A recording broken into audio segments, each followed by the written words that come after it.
Muy buenos días, viceministro de Asuntos Exteriores y Cooperación de Sudáfrica, secretaria de Estado de Comercio de España, embajador del Reino de España en Sudáfrica, embajadora de la República de Sudáfrica en España, director internacional de la Cámara de Comercio de España, autoridades, queridos amigos. Es para mí una gran satisfacción participar en la inauguración hoy de este encuentro empresarial España-Sudáfrica que organizamos en el marco del tripartito con la Secretaría de Estado de Comercio y la Cámara de Comercio de España en colaboración con la Embajada de Sudáfrica en nuestro país y la Embajada de nuestro país en Sudáfrica. La celebración de este encuentro representa para las empresas españolas una gran oportunidad para conocer mejor Sudáfrica, su actividad económica y empresarial y las oportunidades de negocio e inversión que ofrece el país. Sudáfrica presenta sin duda un alto dinamismo en su economía, como se ha evidenciado tras la pandemia, con un gran crecimiento diversificado. Como reflejan los datos que seguramente nos ampliarán después, es un mercado muy importante para las empresas españolas, ya que es el primer país para la inversión española en África subsahariana. Las empresas españolas muestran un gran interés por el país y son perfectas conocedoras de este mercado. Han acometido inversiones y están presentes en sectores como las energías renovables, la automoción, las infraestructuras, el sector químico, las finanzas, la cultura o el deporte. Pude comprobar el interés de las empresas españolas por su país y por las nuevas oportunidades, viceministro, de negocio como la economía azul o la agrotecnología en Sudáfrica, en el viaje en el que tuve el honor de acompañar a la Secretaría de Estado de Comercio en abril, en el cual mantuvimos un encuentro con empresas españolas. COE participa y apoya activamente en la estrategia Horizonte África, elaborada por la Secretaría de Estado de Comercio, así como el tercer Plan África desarrollado por el Ministerio de Asuntos Exteriores, Unión Europea y Cooperación. Cabe mencionar que Sudáfrica es un país con actuación sectorial estratégica, PASE, además un país ancla en el mencionado tercer Plan África. Y en el ámbito de las relaciones bilaterales, destacar las relaciones que tenemos con las organizaciones empresariales de África, en el caso de Sudáfrica con BUSA y también en el marco de la Organización Internacional de Empleadores, que es nuestro paraguas, el de todas las organizaciones empresariales, más de 150 organizaciones de 140 países. En Sudáfrica estamos también trabajando, y con África en general, en una estructura que está empezando a nacer, de organización empresarial que aglutine o que relacione a las organizaciones empresariales del país bajo el paraguas de la OIE, parecida a lo que tenemos en Iberoamérica o en Europa. Por otra parte, valoramos las iniciativas del Gobierno de Sudáfrica de apoyar la inversión extranjera con objeto de fomentar el desarrollo económico y social del país. Se está tratando de posicionar a Sudáfrica como un centro de inversión global. En este año el país ha conseguido más de 20.000 millones de dólares en compromisos en la conferencia de inversión en Johannesburgo. Y en este sentido, las empresas españolas valoran en gran medida contar con un marco jurídico estable y predecible. Además, es el país de la región donde más exportamos, en concreto casi un 30% de las exportaciones totales. A nivel multilateral, el acuerdo de libre comercio para los países de la Unión Africana supone una gran oportunidad para Sudáfrica, ya que le permitirá aumentar en gran medida su comercio con los países de la región y consolidarse como puerta de entrada al sur del continente. Y para aprovechar este nuevo acuerdo se requerirán nuevas infraestructuras para lo que se podría colaborar con las empresas españolas. Este mes de junio se cumplen 46 años del levantamiento estudiantil en Soweto. Por ello tiene lugar en Sudáfrica el mes de la juventud y celebramos hoy aquí un panel muy interesante sobre las oportunidades empresariales para los jóvenes de Sudáfrica y España, y nos acompañan los representantes de las organizaciones empresariales de jóvenes. El país cuenta con una población joven y de gran talento a la que se debe apoyar a través de iniciativas empresariales y de emprendimiento que permitan a la juventud sudafricana aprovechar todo su potencial. Los programas que está desarrollando el Gobierno abarcan desde la educación y la formación hasta el apoyo a la iniciativa empresarial de los jóvenes, pasando por las becas y las prácticas. Hoy vamos a contar con la participación de un becario del programa de becas ICEX, enfocado a los jóvenes profesionales, que trata de impulsar la internacionalización de las empresas españolas. Más adelante nos podrá contar su experiencia en la beca que está realizando y el trabajo que desarrolla actualmente en la Oficina Económica y Comercial de España en Sudáfrica. Desde COE sabemos de la importancia de estas becas, a través de las que hemos incorporado a nuestro Departamento de Internacional a numerosos becarios de distintas oficinas económicas y comerciales que han pasado por el programa de ICEX y que son ya responsables de distintas áreas geográficas. Creo no equivocarme si digo que todos los responsables de áreas geográficas en el departamento que dirijo provienen del programa de becas de ICEX, por tanto el éxito está clarísimo. Por último, quisiera agradecer a la Embajada de Sudáfrica en España, a la embajadora y a todo su equipo con quienes mantenemos una estrecha relación, su trabajo y apoyo como siempre para la celebración de este encuentro, y a nuestro embajador por el apoyo constante que nos da en todo lo que precisamos de este gran país. Por todo ello, señor viceministro, esta visita nos ofrece la oportunidad de ampliar nuestros conocimientos sobre Sudáfrica y profundizar en la colaboración económica tan importante para nuestros respectivos países. Muchísimas gracias. Y a continuación tiene la palabra el director internacional de la Cámara de Comercio de España, don Jaime Montalvo. Muchas gracias. Excelentísimo señor viceministro de Asuntos Exteriores y Cooperación de la República de Sudáfrica, señora secretaria de Estado de Comercio de España, embajadores de la República de Sudáfrica en España y de España en Sudáfrica, director general de COE Internacional, autoridades, embajadores, empresarios, señoras y señores, muy buenos días a todos. En nombre de la Cámara de Comercio de España deseo, ante todo, sumarme a las palabras de bienvenida de Narciso Casado y agradecer al viceministro y a su delegación la oportunidad que hoy nos dan de acercar las empresas españolas a la realidad e iniciativas de futuro que presenta Sudáfrica. Extiendo ese agradecimiento a todas las entidades públicas y empresas participantes en el acto.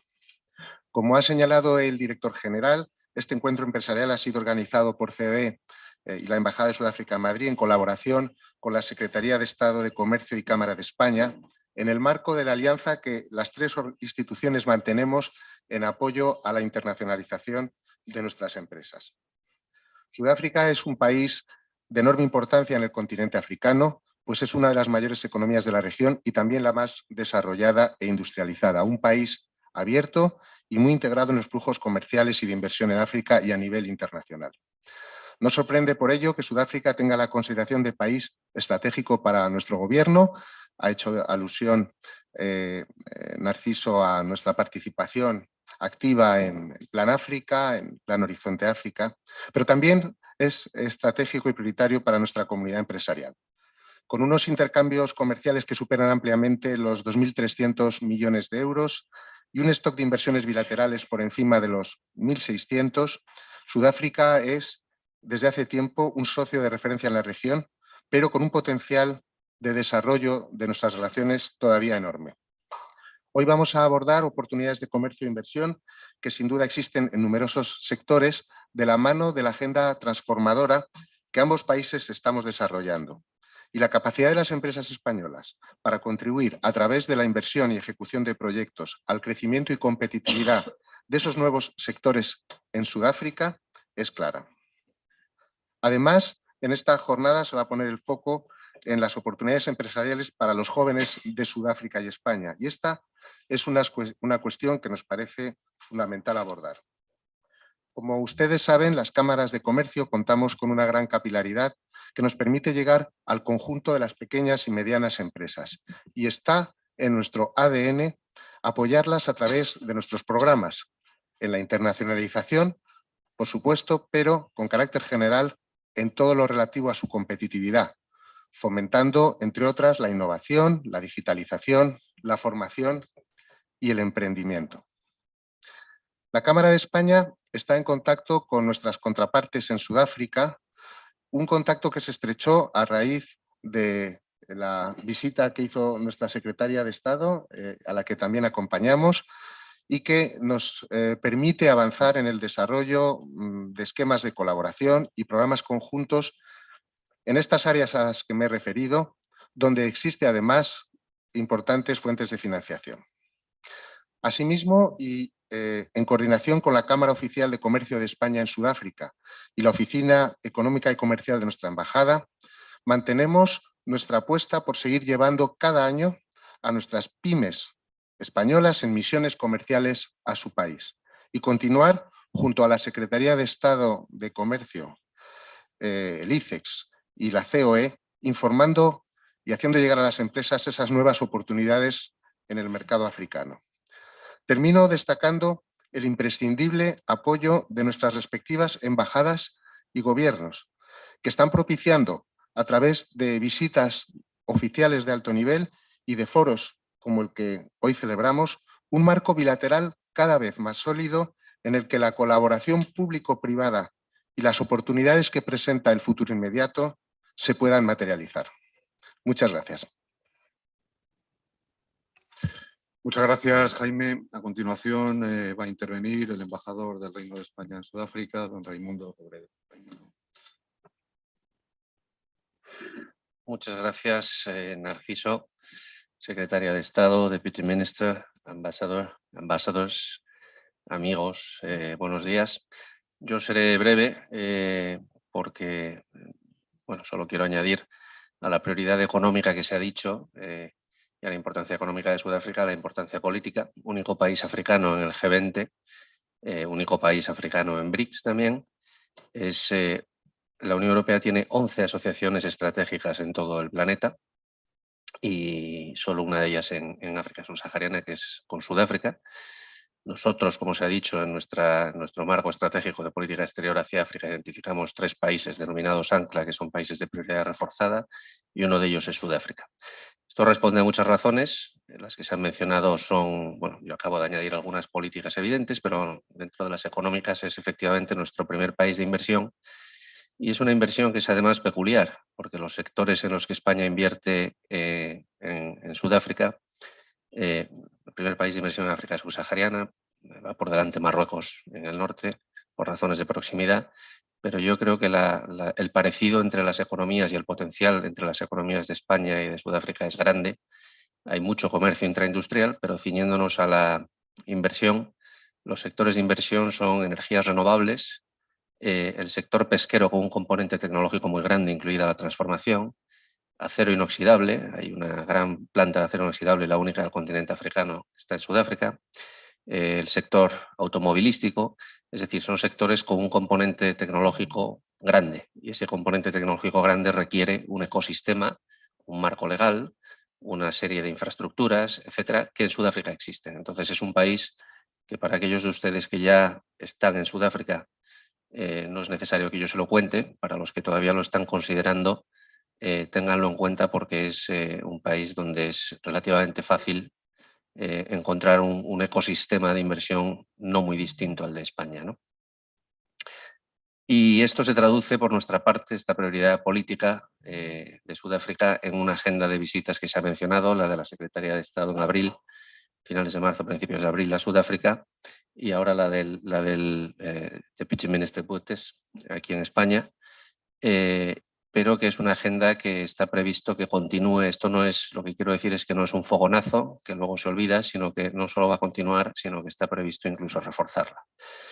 Y esto significa que continuaremos trabajando en el marco bilateral, legal y convencional, y continuaremos trabajando en foros como este para establecer relaciones entre los dos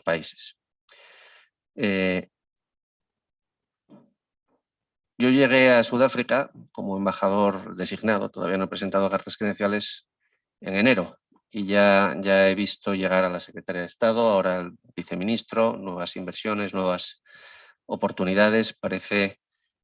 Siento una tentación enorme de ponerme la medalla, ¿no? Desde que yo he llegado todo va mejor.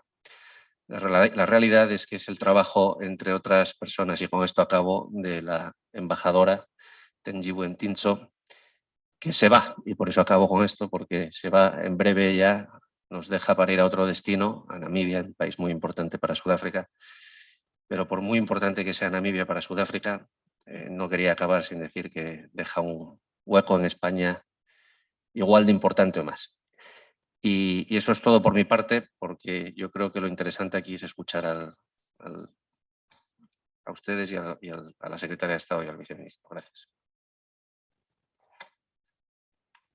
Muchísimas gracias, embajador. Es el turno de intervención de la embajadora de la República de Sudáfrica en España, Tenjibu Ntinso. Thank you very much, Program Director, Honorable Deputy Minister Alvin, Ms. Shiana Mendes, Secretary of State for Trade and Investment in the Kingdom of Spain, Excellency Raimundo Robrero Ruillo, Ambassador of Spain to South Africa, Mr. Casado, the DG of COE International, Ms. Riera, the DG of the Spanish Chamber of Commerce, all the representatives of ISEX and the entrepreneurs here, Excellencies, my brothers and sisters, ladies and gentlemen, friends, and I can see that we've got friends from the diaspora. Thank you for having set aside time to attend this landmark and first of its kind trade and investment seminar. You are welcome. Bienvenidos. Namkelekile. We host this seminar at the sunset of South Africa Youth Month, during which we both commemorate the June 16, 1976 massacre, and we also celebrate the victories and advances of our democracy through the efforts of young people. The theme of this seminar is Together with the Youth, growing our economies for a better, sustainable, secure, and transformed society for a better today and tomorrow. We say together out of the sheer recognition that without the support of the people of Spain and the global anti-apartheid movement, we would have not gained our liberation. Therefore, as we confront our current challenges of hunger, poverty, inequality, and unemployment, we know that we once again rely on the people of Spain and our friends from across the globe. We also remain ever conscious that we pursue this solidarity in an ever polarized world, which is riddled with inequalities and discriminations based on class, race, gender, sexual orientation, and other differentiations. These have been glaringly exposed and exacerbated by COVID-19. The UN Secretary General Antonio Guterres puts this vividly during the 2020 Nelson Mandela lecture when he said, I quote, COVID-19 has exposed fallacies and falsehoods everywhere. The delusion that we live in a post-racist world, the myth that we're in the same boat, because while we're all floating on the same sea, it's clear that some of us are in super yachts while others are clinging to the floating debris, close quotes. It is our hope that this seminar will contribute to redefining our context such that we may realize the Africa we want, whilst addressing the paradox of a rich Africa, but poor Africans. Addressing that paradox will ensure that Africans do not leave their continent out of sheer desperation for greener pastures, but out of choice. In so doing, tragedies such as the recent one in which 23 Africans lost their lives and hundreds were injured in the enclave of Melia can be avoided. The addressing of the paradox will require that we develop concrete programs and plans of action, which will in turn strengthen the nexus between Africa's Agenda 2063, the Africa we want, and Spain's Plan Africa 3. Platforms such as this one can play a significant role in ensuring that our youth in Africa and globally are not spectators in the theater where their future is being determined. One of my favorite phrases is, quote, "Nothing about us without us." For Africans to claim their rightful place, we require a cadre of young people who can create work and industries while also being skilled and educated to take full advantages of local and global opportunities. In that mission, we must ensure that we leave no one behind, and particularly we leave no young people and no women behind. Thanks to the strong bilateral and trade relations between our nations, which have gone from strength to strength, the basis for future collaboration, solidarity, and partnership has been laid. However, much still needs to be done, particularly as it pertains to the youth and young women in particular. Thus, we insert the together in our theme, because while we continue to say that the future belongs to the youth, the youth must build it here now. For it is as President Mandela once said, it is in your hands. Excellencies and invited guests, this will probably be my last formal engagement. I must take this opportunity to thank all of you who directly and indirectly worked closely with South African Embassy. I wish to personally thank you for your hospitality and warmth. I must particularly thank the COE, Chamber of Commerce, ISEX, and all the partners who made this event possible. I do hope that indeed the partnership and solidarity we have established will endure between our two governments, our young people, our entrepreneurs, and our people in the continent. What I'm certain about is that our relations will last forever. Wishing all of us fruitful and enjoyable discussions. Adios y muchas gracias. Thank you very much.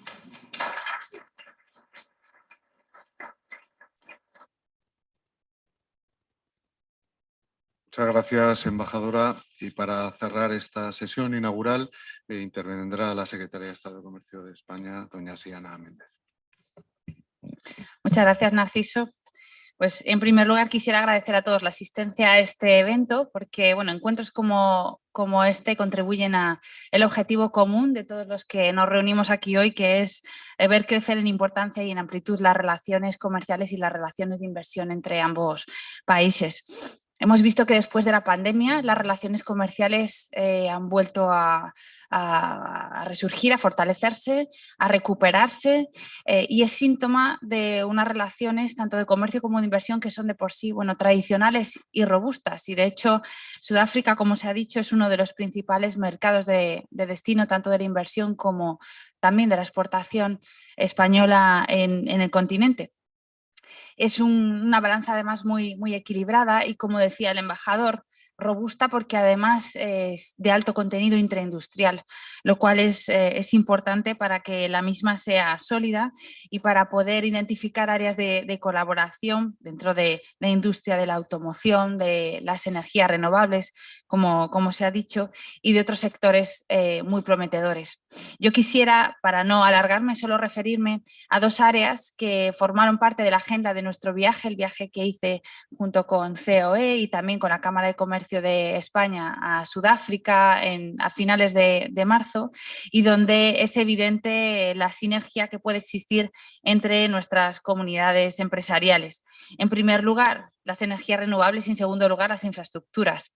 En cuanto a las energías renovables, bueno, España y sus empresas, viceministro, son líderes mundiales en el campo de la energía. Actualmente somos España uno de los 10 países con mayor capacidad de generación de renovables y además también destaca España dentro de los destinos más atractivos para invertir en la generación de este tipo de energías y nuestras empresas están acostumbradas además a colaborar y a trabajar estrechamente con muchos países para afianzar el acceso a energías más baratas, más fiables, más respetuosas también con el medio ambiente y en el desarrollo de las tecnologías de vanguardia relacionadas con las energías renovables.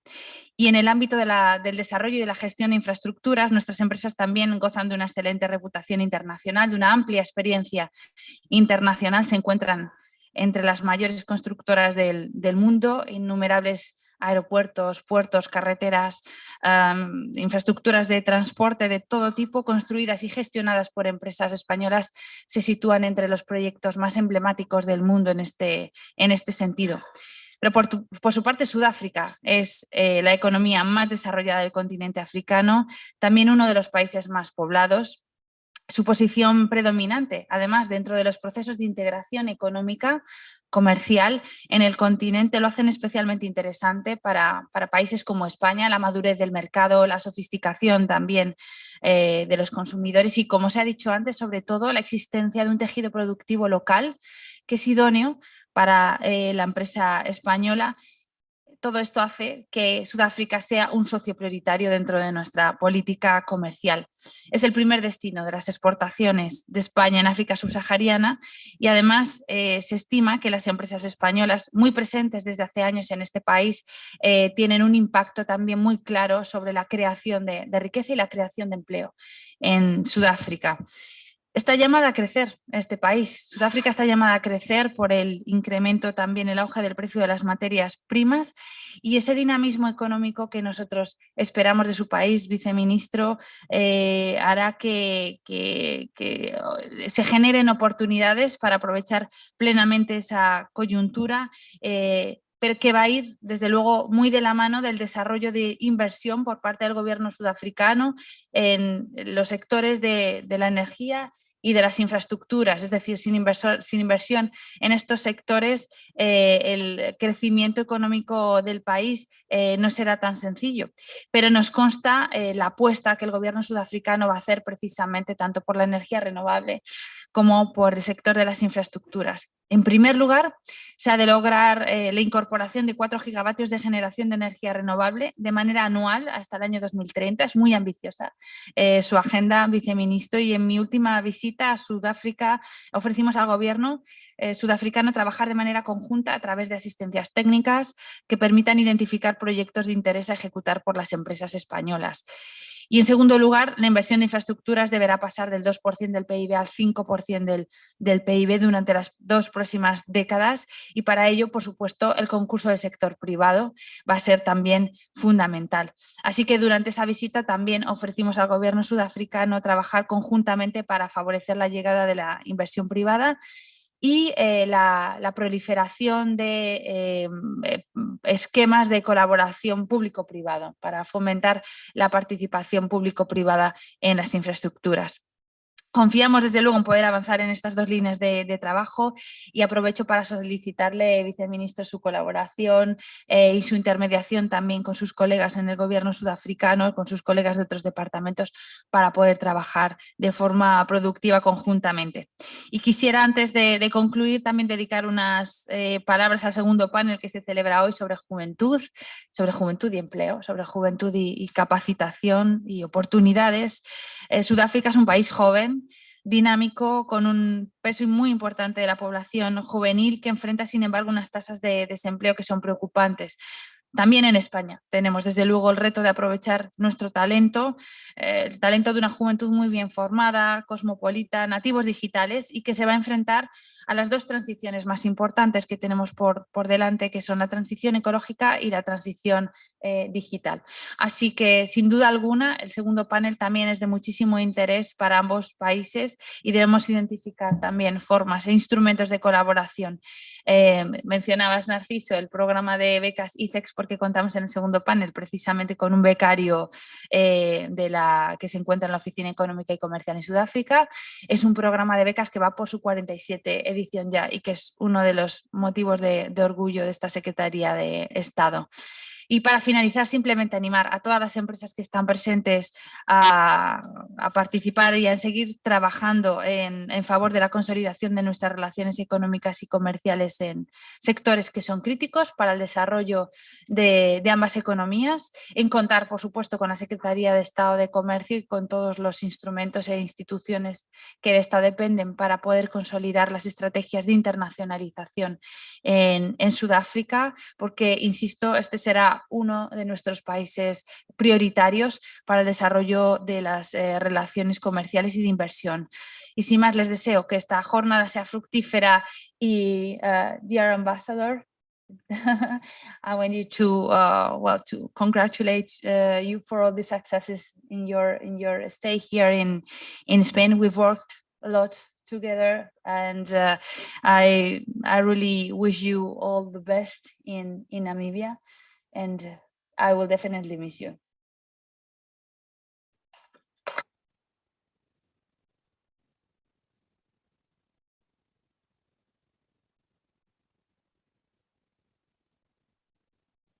Muchísimas gracias, querida Secretaria de Estado. Vamos a dar paso al primer panel. Lleva como título Oportunidades de negocio e inversión entre Sudáfrica y España. Y va a intervenir en primer lugar la subdirectora general de Países Mediterráneos, África y Oriente Medio de España, doña Ana de Vicente. Ana, cuando quieras. Muchísimas gracias. Para mí es un placer poder participar en este panel. Mis saludos al excelentísimo viceministro don Alvin, excelentísima secretaria de Estado Xiana Méndez, directores de la Cámara de CEO Internacional, embajadores, empresarios y autoridades. Muchas gracias por la participación en esta sesión. Yo querría aprovechar mi intervención en hacer más operacional nuestro apoyo para poder efectivamente ver que estas oportunidades de inversión, de exportación, de fomentar nuestras relaciones bilaterales entre España y Sudáfrica realmente se materializan. Y en este sentido se ha dicho, Sudáfrica es un país de atención sectorial estratégica para la Secretaría de Estado de Comercio. ¿Eso qué quiere decir? Que de verdad queremos concentrar nuestros esfuerzos en que se pueda impulsar la presencia de las empresas españolas en este país y que ello dé lugar a mayores exportaciones, a mayor inversión y, por tanto, a una mayor relación bilateral. Es verdad, es ya nuestro primer destino de exportaciones en África subsahariana, pero queda mucho margen que se puede aprovechar. Y nosotros observamos que hay oportunidades muy amplias en energías renovables. Es cierto que las empresas españolas participaron en el pasado en las rondas de proyectos que dieron lugar a muchas licitaciones, pero recientemente no hemos visto el mismo éxito y esto hay que cambiarlo. Hay que cambiarlo teniendo más participación, teniendo más información sobre estas oportunidades y estando más presentes. ¿Por qué? Porque lo ha puesto de manifiesto la Secretaría de Estado de Comercio. Tenemos gran conocimiento, gran experiencia en este sector y tenemos que poder aportarlo. Vemos grandes oportunidades en el sector de las infraestructuras, pero también en agua, donde somos una potencia en el mundo entero, con grandes éxitos en plantas desalinizadoras, en depuradoras, en todo tipo de proyectos de agua y saneamiento y que pueden replicarse también en Sudáfrica. Tenemos grandes oportunidades que aprovechar en turismo. España es una potencia mundial, sin duda alguna, en términos de llegada de turistas, en términos de gasto aquí, y nuestra experiencia se puede replicar también en Sudáfrica con un potencial por explorar. Y en la industria, ya se ha dicho, hay grandes oportunidades en materia de industria del automóvil, pero también en la industrialización de la agricultura por el potencial enorme que existe en Sudáfrica. Por tanto, hay dos cuestiones claves que a mí me gustaría fomentar, de lo que me gustaría destacar, que es podemos contribuir al desarrollo sostenible, a la descarbonización, a el fomento de las energías renovables en Sudáfrica porque tenemos ese conocimiento, pero además podemos contribuir aprovechando a través de nuestra inversión la creación de empleo por la cantidad de jóvenes que tienen capacidad, que tienen talento en el país y que pueden dar lugar a una industrialización y una generación de oportunidades con gran éxito. Y para apoyar todo eso, a mí me gustaría destacar tres cuestiones claves. Una, el apoyo institucional. Lo ha mencionado la secretaria de Estado. Ella ha estado recientemente en el país, pero además va a haber otras visitas de autoridades y vamos a seguir impulsando una presencia más constante, más regular en Sudáfrica. En segundo lugar, el apoyo financiero. Se ha mencionado la línea de estudios de viabilidad, que puede ser una variable clave para identificar oportunidades que luego puedan materializarse en el país. Estos estudios pueden presentarse por empresas españolas. Tenemos recursos disponibles, estamos buscando este tipo de iniciativas para poder aprobarlas y dar lugar a proyectos que luego puedan ser ejecutados por empresas de nuestro sector productivo. Y adicionalmente la posibilidad de financiar con el Fondo de Internacionalización de la Empresa Española, el FIEM, proyectos de interés en Sudáfrica, pero además con una ventanilla que estamos viendo con cada vez mayor potencial en países como Sudáfrica, donde hay un desarrollo elevado, que es la ventanilla de la financiación al sector privado. En este sentido, se pueden dar créditos a empresas con solidez financiera del sector privado sudafricano y que puedan luego ejecutar proyectos gracias a nuestro apoyo. Por todo esto, nosotros creemos que hay una ventanilla, tercer elemento que me gustaría destacar, de información de oportunidades que tenemos que aprovechar.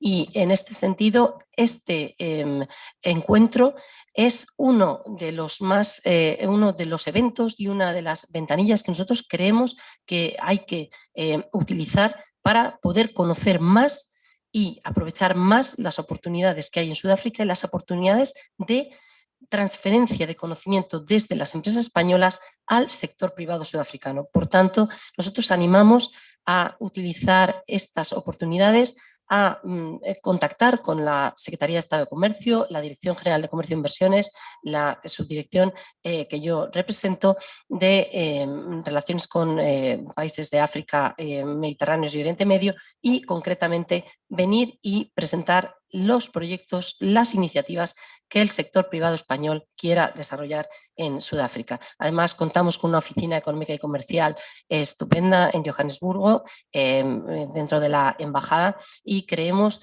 que hay muchísima información que se puede utilizar, que se puede transmitir, y animamos a todos los participantes a hacer uso de ella.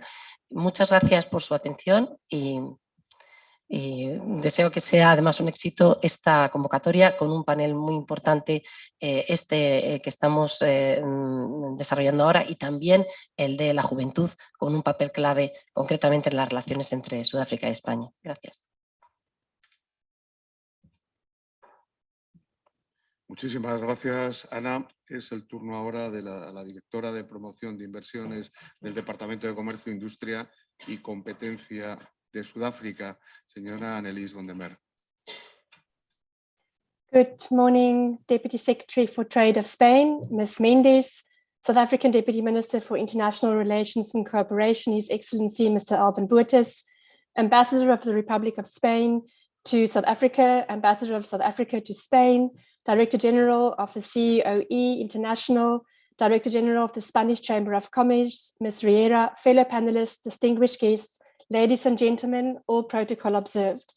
It is my pleasure to speak to you today about some of the opportunities available for collaboration between South African and Spanish companies. Although there are numerous exciting opportunities across various sectors and subsectors, my focus today will be on those in the energy sector, where we have seen significant participation from Spain over the last 10 years. Building a reliable, efficient, and low-carbon energy sector is one of the key pillars of South Africa's post-COVID economic recovery. In order to deliver on our electricity demand and related supply requirements, significant investment, not only in energy infrastructure, but also in the entire value chain is critical.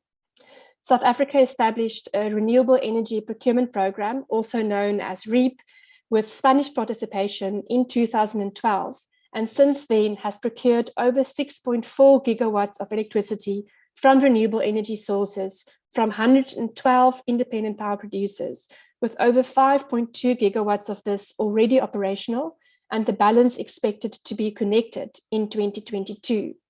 Investment to the value of 12.4 billion euro has been attracted, and of this, about 20% or 2.5 billion euro is foreign investment. Now, after a gap in procurement of this utility scale renewable energy in 2021, the program was revived with the target of procuring a total of 11.8 gigawatt of renewable energy by 2030. This includes an allocation of 6,800 megawatts for solar and onshore wind, and another 513 megawatts for battery storage. Round 5 of the program, which was also released last year, has since led to the announcement of 25 preferred bidders with a total generation capacity of 2,500 megawatts with an investment value of approximately 3 billion euros. Now, these developments present a significant opportunity for foreign and domestic cooperation and participation all along the value chain. Typically, we see 8 specific nodes that constitute this value chain. At each node of the value chain, opportunities are available for localization. These are project planning, the procurement phase, manufacturing, transport, installation, grid connection, operation and maintenance, and decommissioning of these plants. As the South African industry gears up to meet the 24.4 gigawatts of new energy build required by 2030, the need for local value creation is increasingly growing to ensure the sector contributes to the country's infrastructure needs, our economic objectives, including the establishment of a local manufacturing base, and our just transition objectives with much needed job creation in transition areas. It is estimated that some 14 million solar panels and 3,600 wind turbines would be required to fulfill the requirements of our integrated resource plan. Now, in order to support this development of a vibrant energy industry in South Africa, the South African Renewable Energy Master Plan is one of 14 industry-specific master plans currently under development. The objectives of the master plan is delivering an implementable plan for driving industrialization through the renewable energy sector and its value chain. It is a collaborative plan between social compact partners, namely government, industry, labor, and civil society, with a strong youth component. To further expand on the opportunity in utility scale renewable energy, in August 2021, the South African president announced changes to the cap for self-generation projects, increasing this from 1 megawatt to 100 megawatt. Projects below 100 megawatt do not require a generation license, and this development has opened up a significant opportunity for independent power producers to now provide electricity directly to large-scale private consumers.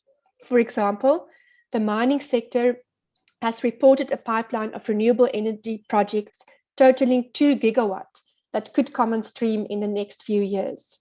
The most favorable technologies deployed here are solar power, solar diesel hybrid power projects, or battery energy storage projects specifically for overnight operations. Coupled with these developments are the opportunities related to the hydrogen economy, and another sector where we are very keen to increase our collaboration with Spain. This sector has been identified as a catalytic sector that could unlock massive economic growth opportunities. With our vast renewable energy resources, the largest global concentration of platinum group metals, and our expertise with the production of power fuels, South Africa has a strategic advantage to become a global producer of green hydrogen. The following specific opportunities exist. 1, the conversion of existing industries and grids to use green hydrogen as a power source, particularly in sectors that will face drop-off in export demand if they don't go green by 2030. The production of hydrogen fuel cells and associated technologies linked with the conversion of heavy vehicle fleets, including buses and potentially minibus taxis, and also producing mass-scale green hydrogen for export, with flow over then into the domestic market. And then related to hydrogen opportunity is also that of energy storage, specifically battery storage. Beyond our very good solar and wind resources, South Africa has also some of the largest high-grade resources in vanadium, platinum, palladium, nickel, manganese, rare earth minerals, copper, and cobalt, all which are used in the global energy storage value chain and create an opportunity for new industry and localization. We also have a well-developed metallurgical infrastructure that can expand into downstream capabilities to maximize the localization of battery manufacturing. A specific opportunity that I want to mention is that of our national utility, Eskom's Battery Energy Storage Systems project. And this involves the development of 360 megawatt storage systems at 7 sites in South Africa. The project is the first of its kind in Africa and is to be constructed in 2 phases. This opportunity, coupled with the planned release of a battery energy storage round by the Independent Power Producers Office during the course of this year, again creates significant opportunity for partnerships with our international trade and investment partners like Spain. Distinguished guests, ladies and gentlemen, these are but a snapshot of the abundant opportunities available for collaboration between South Africa and Spain, and we look forward to engaging with you further to jointly explore and develop this exciting market. I thank you. Muchísimas gracias, Annelies. Vamos a dar paso al segundo panel. Creo que tenemos que arreglar la mesa.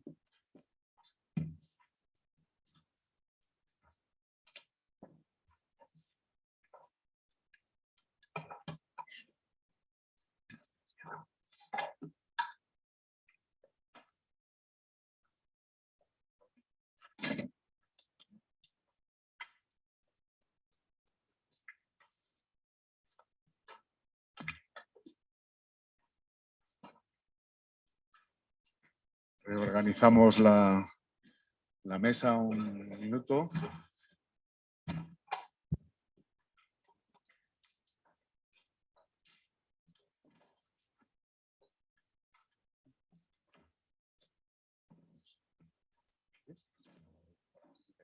Si quieres, aquí Ana y... ¿No?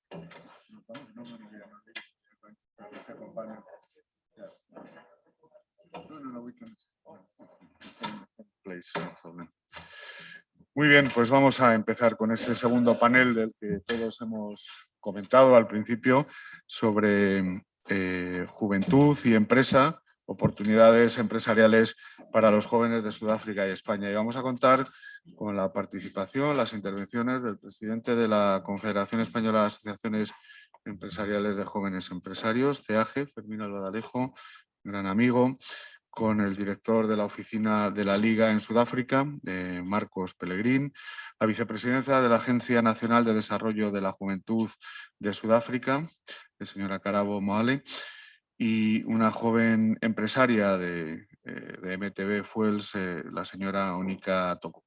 Empezamos con Fermín Albadalejo. Fermín, cuando te parezca. Muchísimas gracias, Narciso. Muy buenos días a todos y a todas. Querido viceministro, muchísimas gracias por vuestra presencia, empresarios y autoridades, embajadores. Desde el 2020 hemos visto cómo el número de jóvenes que prefieren empezar un proyecto propio frente a trabajar en la administración pública o en grandes empresas ha ido aumentando considerablemente, según el 7º informe Young Business Channel.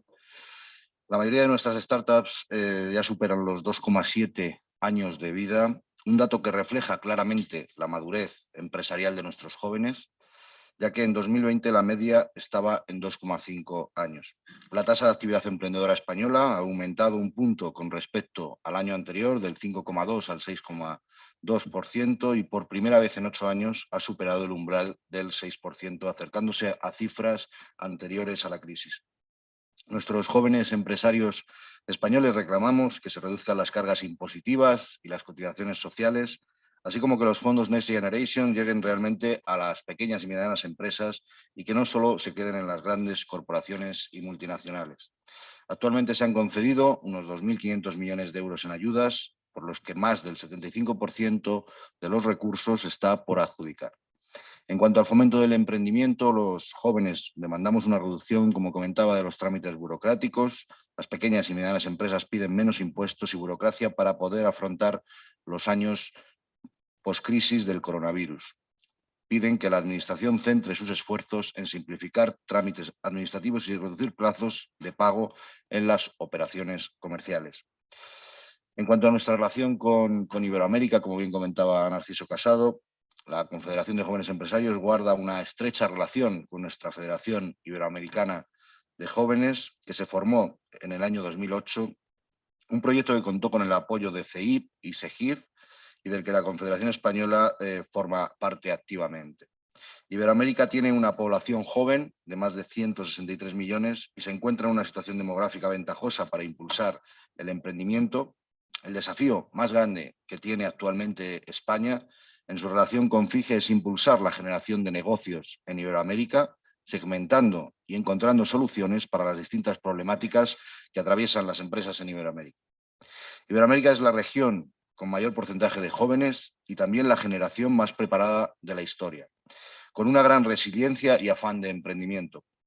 El problema es que también es la región en la que más talento se destruye, bien porque no se les permite desarrollarlo en condiciones óptimas o bien porque se fuga desplazándose a otras regiones. Es necesario promover y generar un ecosistema favorable para crear la semilla inicial que permita desarrollar el emprendimiento y el talento. Iberoamérica es una región con muchos emprendedores y poca innovación. El emprendimiento innovador requiere bastante más que tener cultura emprendedora y voluntad para emprender. Necesita financiación, competencias específicas, acceso a mercados e internacionalización, contactos y regulación. Existe también, como se ha comentado hoy aquí, una brecha de género a tener en cuenta. La región necesita más mujeres emprendedoras y empresarias, aportar asesoría y seguimiento y garantizar su representatividad en foros y grupos de interés.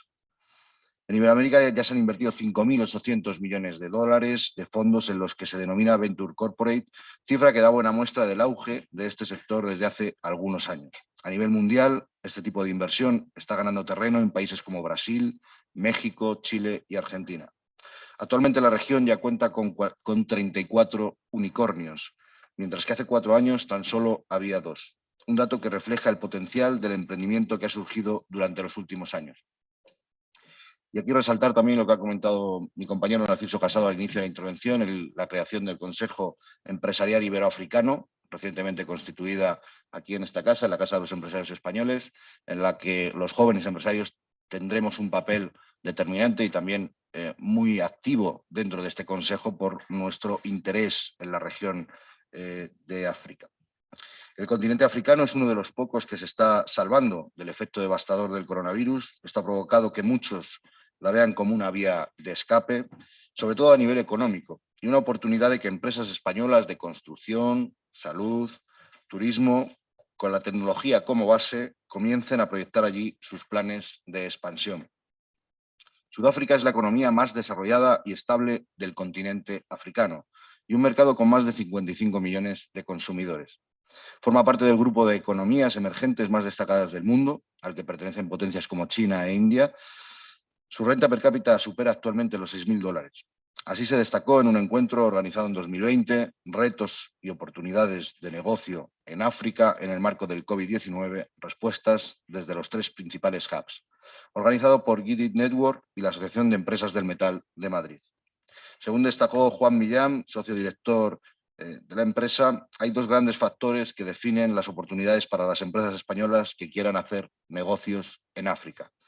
La cercanía, los puertos de Canarias, Algeciras, Valencia, suponen una ventaja competitiva respecto a otros países en cuanto a costes de logística y transporte. La oportunidad de desarrollo económico, no para relocalizar la producción frente a países del este, sino para fabricar y vender allí a una clase media pujante que demanda más consumo. Salud e innovación. África demanda soluciones tecnológicas e innovadoras en el terreno de la salud y el equipamiento de hospitales, tecnología y ODS, la aplicación de tecnología e innovación a los diferentes sectores de actividad, así como para el cumplimiento de los objetivos de desarrollo sostenible, suponen una interesante oportunidad para las empresas tecnológicas españolas. La digitalización de África, desde el Banco Mundial, se ha marcado 2030 como fecha para que los gobiernos de África dispongan de capacidad digital conscientes de que la transformación digital puede aumentar el crecimiento de África en casi 2 puntos porcentuales por año y reducir la pobreza en casi 1 punto porcentual anual. En el sur de África, la transformación digital está a 2 velocidades. Entre los países de la Unión Aduanera de África Austral, Sudáfrica está emergiendo como líder en transformación digital. Por el contrario, en los países que no pertenecen a la SACU, la transformación digital aún está en su infancia y solo el 25% de la población tiene acceso a Internet. Entre los sectores más potentes de Sudáfrica, en los primeros meses contabilizados de 2018, los sectores de importación más destacados son automoción, productos de fundición y siderúrgicos, maquinaria industrial, combustibles y lubricantes, y minerales y productos del cobre. Las inversiones españolas en Sudáfrica no han alcanzado todavía un nivel importante y su volumen es muy similar al de la inversión recibida. En 2016 alcanzó los 7 millones de euros, muy inferior en comparación a los 25 millones del año 14. Las inversiones sudafricanas en España son también escasas y fluctuantes. En 2016 alcanzaron los 11 millones. Uno de los sectores con mayores expectativas para las empresas españolas es el de las instalaciones y equipamiento para energías renovables y sus servicios relacionados de consultoría e ingeniería.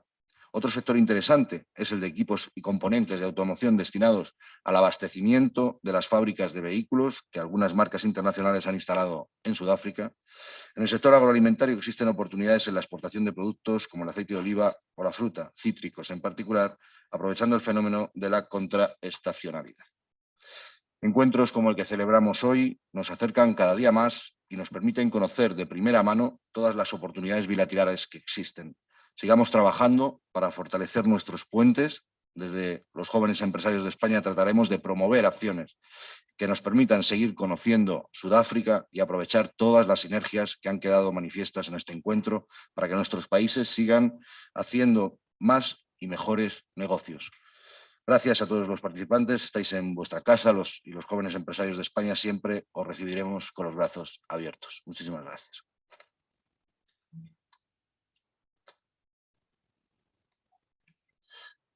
Muchísimas gracias, Fermín, y totalmente de acuerdo con lo que has comentado, viceministro. Si me lo permite, insistir en el papel que las organizaciones empresariales de jóvenes en nuestros países tienen y deben tener. Aquí en COE, hace años, hace unos cuantos ya, tomamos la determinación de incluirles dentro de nuestras organizaciones empresariales porque con derecho propio, con voz y con voto, y están ahora mismo en todas las organizaciones, en todas las redes de organizaciones que tenemos a nivel nacional y, como comentaba Fermín, a nivel internacional también. Por eso ha insistido tanto en Iberoamérica. Yo llevo además el Consejo de Empresarios Iberoamericanos y el recientemente creado Consejo de Empresarios Iberoafricanos, que será una realidad en el futuro, creo que va a tener y va a dar un papel importantísimo a los jóvenes también a través de las organizaciones. Por tanto, ese mensaje para que nos apoye en la consecución de una buena relación entre las organizaciones empresariales de jóvenes de España y de su país. Y perdón por este anuncio publicitario. Vamos a pasar a la intervención del director de la oficina de la Liga en Sudáfrica, don Marcos Pellegrín. Muchas gracias, Narciso. Buenos días a todos. En primer lugar, es un placer estar por aquí. Dear Vice Minister, Ambassador of Spain to South Africa, President of FEAGE, Subdirector Narciso, former colleague. I was in an ISEX, but I started my professional career here in this house. So it brings a lot of memories to be back more than a decade after. Muchas gracias de nuevo. Me parece muy importante y, como os decía, para mí es un placer estar hoy aquí. Sudáfrica es un país muy vibrante y joven. Según datos del propio gobierno, más del 30% de la población cuenta con menos de 16 años de edad. Creo que este dato nos enseña la importancia y dónde está el futuro del país y dónde el gobierno sudafricano está trabajando de cara a las próximas décadas. Nuestros países se unieron para siempre hace 12 años, creo que todos recordamos, con la organización del Mundial de 2010 en Sudáfrica, que fue todo un éxito y todavía se recuerda, y en el que nosotros tuvimos la posibilidad de ganarlo. Y esto hace, y es un punto muy importante, que nos une a nuestros países y además la imagen de España en Sudáfrica está muy bien y eso nos ayuda no solo en el día a día, sino también a nuestras empresas. Tenemos ese punto a favor y creo que es importante que lo trabajemos. A día de hoy, el fútbol y el deporte son mucho más que eso, que deporte. En nuestro país, solo el fútbol profesional aporta más del 1,5 del PIB de nuestro país y crea alrededor de 200.000 empleos. Creo que esto es una oportunidad muy importante para Sudáfrica y me da la sensación de que el gobierno lo entiende y estamos trabajando con ellos de manera conjunta y además estable en este tipo de proyectos. Como la Liga, nosotros, por ejemplo, trabajamos en el transferir el conocimiento de nuestros profesionales a las instituciones locales, pero también realizamos inversiones. Hace menos de un mes el Español ha abierto una academia en Johannesburgo, que nos parece una gran noticia. Además, la primera que han abierto en el continente. El Betis está explorando opciones similares y nosotros como la Liga esperamos poder anunciar algo similar en los próximos 3 o 4 meses. Además, trabajamos conjuntamente no solo a nivel nacional, perdón, sino a nivel local. Por ejemplo, con una de las provincias de Sudáfrica estamos a punto de anunciar un acuerdo para el desarrollo del fútbol, porque nos parece además no solo una herramienta económica, sino una herramienta de educación y para transmitir valores, que al final es lo que necesitan las nuevas generaciones que están ya creciendo y son el futuro de nuestros países. Nosotros abrimos nuestra oficina, que es el Centro de Operaciones del Continente de África Subsahariana, en 2015. Ya son 7 años y son numerosos los proyectos que hemos estado desarrollando. Y desde que abrimos nuestra oficina hemos visto el desarrollo en el deporte y en muchos otros sectores de Sudáfrica, por lo que nos parece un país muy interesante. Y además, y ahora me cambio el gorro de la Liga a presidente de la Cámara de Comercio de España en Sudáfrica, tenemos más de 70 empresas ya presentes en Sudáfrica. Tenemos todo el ecosistema institucional, como mis compañeros de la mesa han mencionado hoy, Secretaría de Estado de Comercio, ICEX, embajadas, cámaras de comercio, CEAGE, Cámara de Comercio de España en Sudáfrica. Es decir, tenemos todas las herramientas para poder trabajar conjuntamente y seguir desarrollando inversiones en pos del crecimiento económico de ambos países, pero también de la juventud de Sudáfrica, de la juventud española y que además también estos proyectos nos permitan cerrar la brecha de género que es latente en este país y que a través del deporte y otros sectores podemos atajar. Sin más dilación, simplemente quiero dar las gracias a todos, especialmente a COE por la invitación y a la embajada. Y quiero acabar con una nota de agradecimiento a la embajadora Tenjiwe. Thank you very much. We'll miss you a lot. But it's very good that you will be closer to South Africa, closer to home. So I hope to see you very soon. Muchísimas gracias a todos. Muchas gracias, Marcos. Va a tomar la palabra la vicepresidenta de la Agencia Nacional de Desarrollo de Juventud de Sudáfrica, señora Karabo Moale.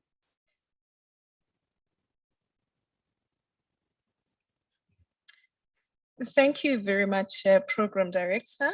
Let me just take this opportunity to greet the head of delegation of the South African government, Honorable Alvin, who's the Deputy Minister of International Relations, and the Secretary of State in absentia. I think I will just start where my colleague left off, that indeed there's that magic between Spain and South Africa, because the very first time South Africa hosted the World Cup, Spain won. So I think there is a need for us to go and lobby that the World Cup goes back to South Africa so that Spain can win again. But no. But let me take this opportunity just to appreciate this conversation. I think for me, it becomes very important that there is a deliberate effort to locate young people at the center of development, at the center of growth, especially in their respective economies, and to ensure that we do not leave young people behind.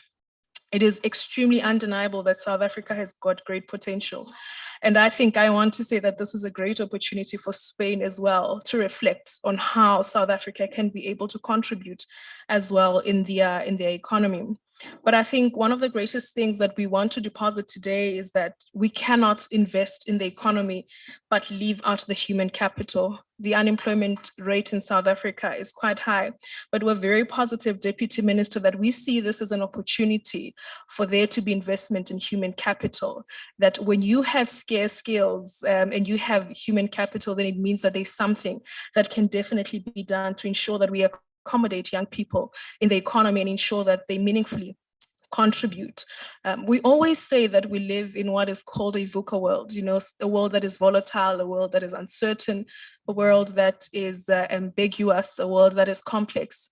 And when you're thinking about the type of caliber of people that must respond to this world that is quite uncertain, it requires agile people. It requires people who are quite flexible. It requires people who can learn, unlearn, and relearn. And I think I want to say that I've just built a business case for young people because I've just described a young person. In South Africa, we always say that you cannot teach an old dog new tricks. And I think this is where we are as young people. We're saying we're here, we're present, and we definitely want to contribute. It is our belief that there's definitely more that can be done in as so far as investing in young people.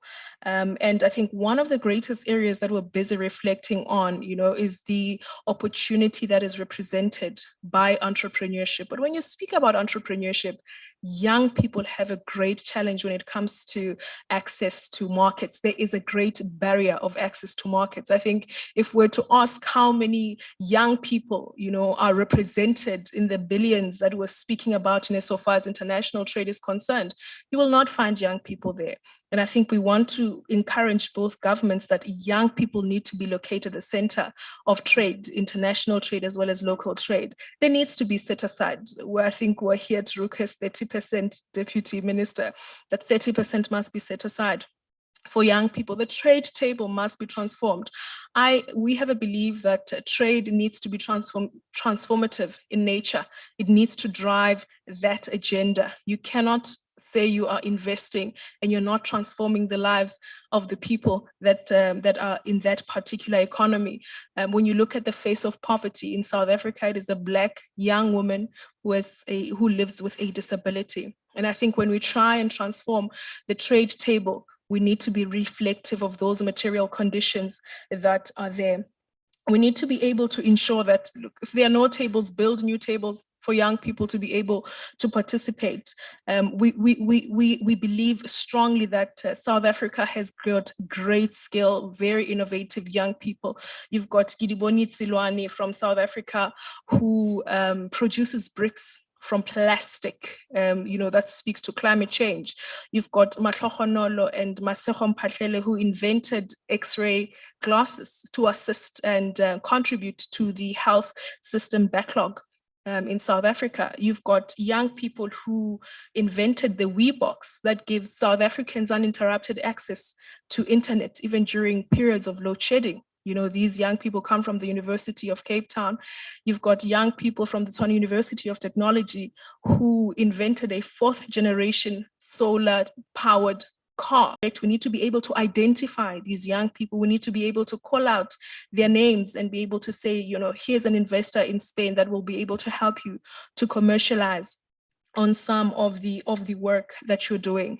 It is also our belief, colleagues, that young people, have got capacity to not only be employment seekers, but employment creators. And it is this platform, it is this opportunity that creates those young people who are job creators. It can only come through collaboration. It can only come through investment, and that investment needs to be particular, directed to young people. It needs to be intentional. And like we said, that set aside, Deputy Minister will definitely remind you on that set aside. And I think with those few words, I think for us, we're here as young people, we definitely want to contribute. We definitely want to participate in the economy. We want to be the young people that are the change that we want to see, not only in our country, not only in our continent, but in the globe as a whole. Thank you, Program Director.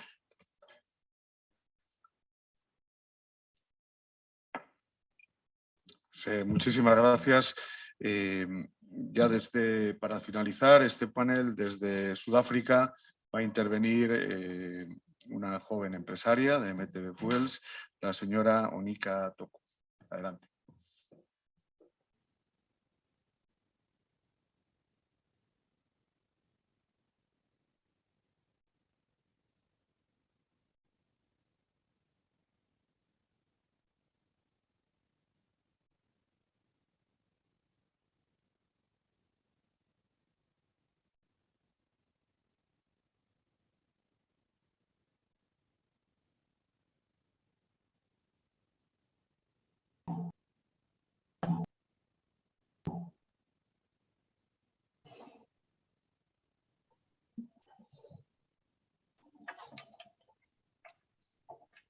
Por el momento no tenemos entrada de audio, estamos intentando solucionarlo. Disculpen.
Pues mientras solucionamos los problemas técnicos que tenemos con la conexión de la señora Onika Toko, vamos a pasar previo a un coloquio que va a moderar la señora. We resolve the technical problems. Let's move on to the discussion that will be moderated a la intervención desde Sudáfrica de Francisco Javier González, que es becario de la OFECOME. South Africa, Francisco Javier González, and he's no sé si está listo, in South Africa. I don't know if, sí, muchas gracias, director general. ¿Se me escucha? Sí, ¿se me escucha? Estupendo. Bueno, pues buenos días a todos. En primer lugar, me gustaría agradecer a la COE, al Tripartito y a la Embajada de Sudáfrica en España por haber convocado este encuentro empresarial y en especial por haber contado conmigo. Vivimos en un mundo lleno de oportunidades y creo que durante el encuentro empresarial se han mencionado varias y que creo que son muy interesantes. Oportunidades que obviamente vienen del alto grado de globalización y del fácil acceso a la información. También tenemos a la juventud más formada de la historia. Y la mitad de las personas entre 25 y 34 años en España cuentan con estudios superiores, encabezando las estadísticas de 12 años. Sin embargo, tal y como ha comentado la Secretaría de Estado, España también destaca por su paro juvenil. Y este no es un problema solo español. En Sudáfrica, la tasa de paro juvenil casi duplica la tasa de paro general. Respecto a esto, uno se pregunta, ¿cómo puede estar ocurriendo? Con la cantidad de oportunidades que hay para explotar. Uber existía hace 15 años, Amazon existía hace 30.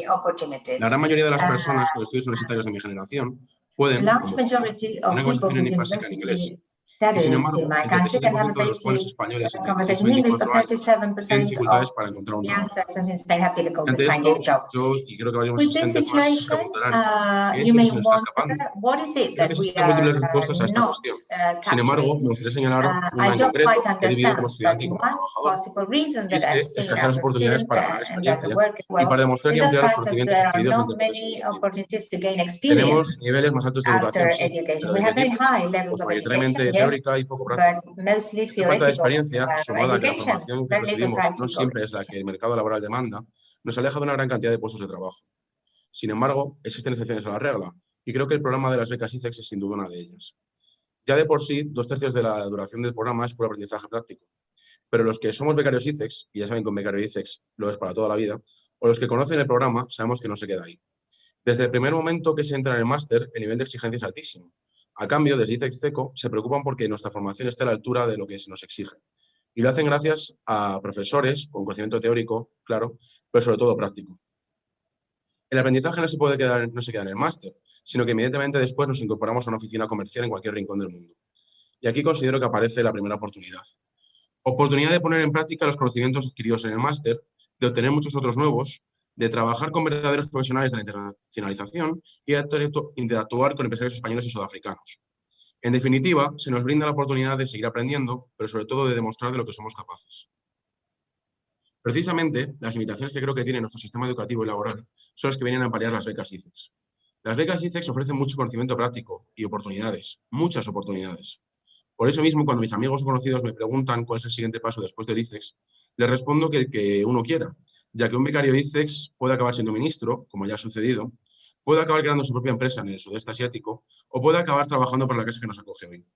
Lo importante es que, dentro de sus propias capacidades y expectativas, puede escoger, porque ha tenido la oportunidad de aprender y demostrar su valía.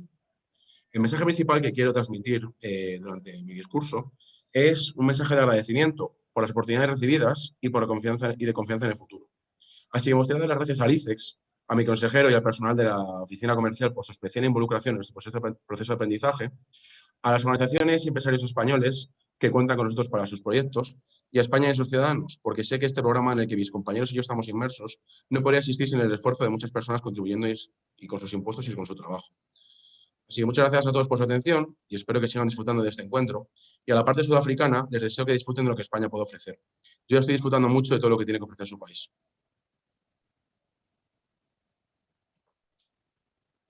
Okay. Greetings, everyone in attendance. It is my esteemed pleasure to be here. My father says when there are many important people in the room, I need only say all protocol observed. So all protocol observed. Unfortunately, we don't have Mr. Javier on the Zoom anymore because the idea was to be able to facilitate a conversation and a discussion. But please do allow me to take this opportunity just to share some reflections. It has been emphasized by almost all the speakers in attendance today that it is important for South African youth and youth in Spain as well to be empowered and to basically realize the potential of the youth back home. And it has been my privilege to be a recipient of the support both back home and here in Spain. To properly introduce myself, I am a scholarship recipient of the Christophorus Foundation Scholarship through the University of IE, and it has been my esteemed privilege to be here. And I just want to echo the words of my fellow countrywoman, Karavo, to say that truly we need to have intentional and directed investment in the youth. And it is something that we, I can say and speak on behalf of some of my fellow South Africans in the room who are also students at our university, that it is our commitment to see that realized. And we are in the privileged position to be here today. And so it's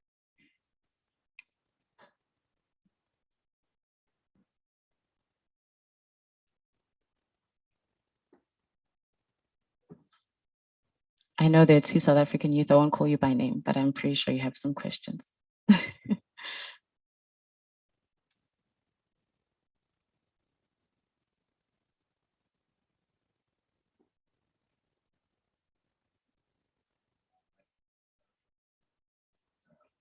Thank you. So I've been taking some notes, and I noted that there were two calls that were made from Fermin, as well as Karabo.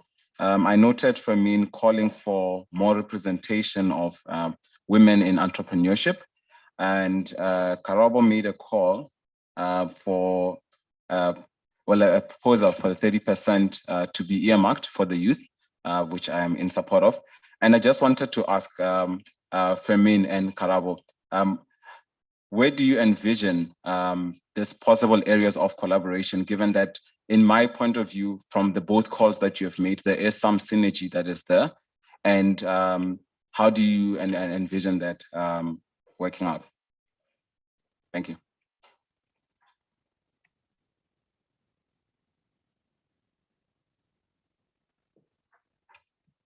You can proceed and answer the question. Thank you. Sí, muchísimas gracias. Bueno, yo creo que la sinergia lo hemos comentado, ¿no? En cuanto a la colaboración y al trabajo activamente dentro de nuestras organizaciones y dentro de los países y sobre todo de Sudáfrica y del continente.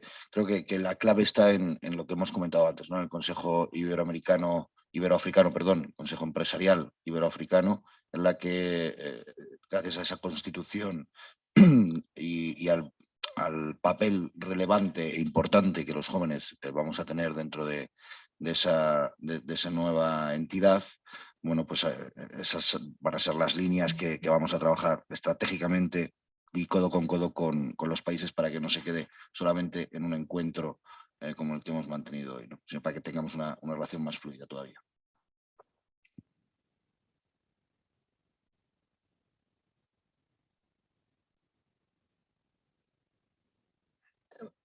Thank you very much for the question. I think I'm just going to speak on 2 areas, but I don't think it is limited to those 2 areas. Number one would be renewable energy. I think the president of South Africa has been speaking about a just transition, that we're moving from coal-powered energy to more safer and greener, energy. And Spain has been playing a significant role in South Africa in the renewable energy sector. And I think one for me, that particular area, when you're speaking about solar powered energy, we need to be able to ensure that young people become part of the manufacturers of the solar panels and some of the instruments that we use for that particular energy supply. Secondly, it is agriculture. I think South Africa has got one of the largest arable lands. And I think for me, when you speak about food security, you speak about a very important aspect that young people need to be able to play a critical role in. And I think for me, those 2 particular sectors would be what I could reflect on. But of course, these are not exhaustive. There are many more areas that I think there should be a great deal of collaboration and an even bigger participation from young people. Thank you. Thank you very much, Karabo. Are there any other questions from the floor? Sí, si me lo permiten, yo también voy a hacer una pregunta. A mí me gustaría que nos explicaran iniciativas que se estén dando desde las organizaciones empresariales. En el caso de CEAGE, también en Iberoamérica, las conozco y algunas son muy importantes no solo en la parte de creación de empresas o de impulso de la actividad empresarial, sino también en los temas de formación de ese espíritu empresarial. Hay algunas iniciativas que seguro que Fermín nos puede comentar con los distintos ministerios. Y en el caso de Sudáfrica me gustaría saber si tienen alguna iniciativa de ese tipo y de qué manera les podemos poner a trabajar juntos y aprender de esas iniciativas que son exitosas. Gracias. Muchas gracias, Narciso. Sí, en primer lugar, desde la Confederación Española de Jóvenes Empresarios, lo que estamos trabajando con el Gobierno de España, con las distintas gobiernos de las comunidades autónomas, es en esa promoción de la cultura emprendedora. Al final, cuando un país, y España también está en esa carrera de ser un país emprendedor de aquí al año 2030, de ser un país puntero en empresarios y en jóvenes empresarios que quieran emprender, es importante la cultura, ¿no? Que desde el inicio de las edades más tempranas inculquemos a nuestros jóvenes, a nuestros más jóvenes en las escuelas primarias, ese espíritu empresarial, esa promoción de la cultura empresarial, ¿no? Porque es ahí, en esas edades tempranas, donde realmente se va a formar y se está formando ya esa persona para darle la oportunidad, venga de cualquier clase social que venga, para darle la oportunidad de poder ser empresario el día de mañana. Yo creo que es la clave, la educación, educación y educación es lo que realmente necesitamos todos los países para que tengamos unos empresarios y unas empresas mucho mejores el día de mañana, mucho más inclusivas, mucho más abiertas, mucho más centradas en los objetivos de desarrollo sostenible.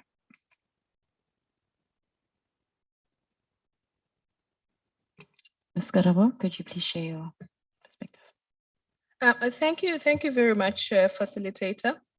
The South African government has been quite deliberate in investing in businesses, especially youth-owned enterprises. For example, the agency that I serve, the National Youth Development Agency, has set aside funding for young entrepreneurs in South Africa. Although we always say that more can be done because businesses do not exist just from you giving them money. You know, they also need non-financial support. I think we've also reflected that there's also an element of access to market. So there is that work that definitely needs to be done beyond us just creating these platforms is us asking ourselves the questions, how do we not leave other young people behind? Especially because when you look at the South African youth, the bulk of them are sitting in far-flung areas, you know, away from economic activity. They don't have access to even this particular session that we're having. So it becomes a responsibility that we have that beyond us sitting in these, you know, very important bilateral conversations, we then go back to our respective countries and have discussions with young people where they're sitting and try to give them the information that they require. But there's definitely a lot of work that the government of South Africa is doing through development institutions that fund youth-owned enterprises. So I think there's definitely area for collaboration. Are there any further questions from the floor? Yes, I would like to please ask, regarding visas, I have worked in South Africa for the last 6 years in a couple of different companies in different sectors, and every year we have more difficulties to find a working visa in South Africa. Investment comes together with, well, people working abroad in both sides, not only Spanish people going to South Africa, but also the other way around. And I don't know, I would like to know if is there any way or any work collaboration going around that is going to improve or help to get visas, working visas, to both ambassadors maybe and the minister?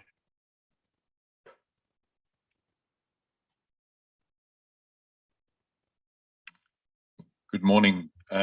Sorry that I'm jumping. The gentleman's question is very valid, and I'd like to put my 5 cents forward. As South Africans, we have the same wall you have, but we're on the other side. When we require business people to come here on visits, we have extreme difficulty with the embassy and consulate in Cape Town and in South Africa. When we have family coming to visit us, we have extreme difficulty to get them visas to come and visit us as our own family. We need to virtually, I won't exaggerate, I'll leave it at that.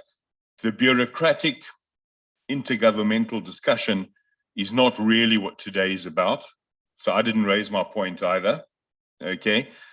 We do have issues, we do need to take it up, but that's another meeting for another day, I think.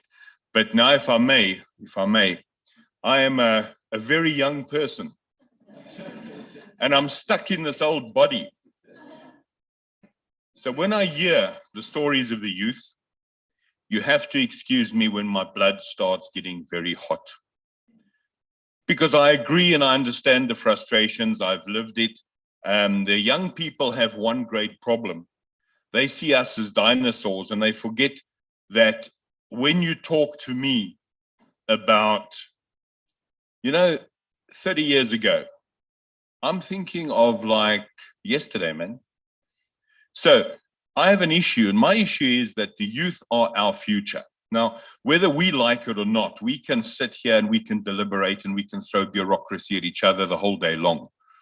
But tomorrow or the next day, Mr. Casado, other people we have here are going to be retiring. Look at the man. He can't wait to retire. And the youth are going to be paying his retirement. So if we don't invest in them, we don't have a retirement, guys. But our youth also have an issue, the same issue I had. When I walked out of university, I wanted to be the managing director of General Electric because I had a degree. I was the one. We need to coach. The word is coach. We need to have coaching programs. We need to take the youth with us, and the youth have to walk next to us and see how we do it. And they have to learn from us. We have to coach them. That's our duty. We are not teachers. We are coaches. We show best principle. We don't show our ego. I don't even like the sound of my voice. I speak when I have to. Lies, lies. I love the sound of my voice. I'll be here the whole day. No, seriously. The youth is vital to us, and we have to coach them. And you must please forgive me, and you can throw chairs at me later. My friend from La Liga, you know, when you were speaking, I was actually getting quite excited. I heard words of meaning. I heard an institution that's come to my country and is addressing problems we have through the power of sport, which is not only camaraderie and coming together, but it's also financial empowerment.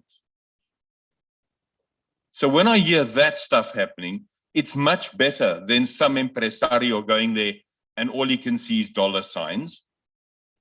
That is what we need. That's how we hold each other's hand going forward. And I think it's vital. And if I may come back, Karabo, please, to that gentleman's question about empowering the ladies. In the renewable energy sector in Spain, we have a company called Gamesa. It's a very important company. And they go through and they have got people in the renewable energy that go out and do health and safety. They go out and make sure that the people that are climbing up those big windmills are doing so properly equipped. Do you know what? 95% of them are of the female gender, if I may say that. So therefore, in empowering other genders, we have lots within the renewable energy. Let's get together. Let's talk about it. Let's coach each other. Let's make this happen. Thank you very much.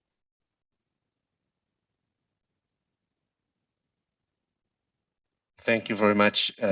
Since I've been asked about the visas, I want to give a brief answer, which will not be satisfactory, but maybe a glimmer of hope, hopefully. There's two different issues. You mentioned one, and you just mentioned a different one, because it's visas for working and research, university, etc. Long-term visas are a national priority and a national competence. In the case of Spain, we deal with them nationally. Visits of your family and friends to Spain, that's a Schengen visa with a Schengen regulation. Short-term visas have a different track. When it comes to short-term visas, we have a maximum 12 days delay. So, I mean, I don't think that at the Spanish embassy, at least for South Africans coming to Spain, and we're working to make it shorter. And we can actually see if we can set a fast track through BLS for people that are, pressed to come. The other issue is much more difficult, but also much more important. And you're right, we're not doing our best on both sides. Long-term visas are, working visas in particular, have a clear political side to it, in the sense that might be seen as people competing for jobs that could be done by the nationals of either Spain and South Africa.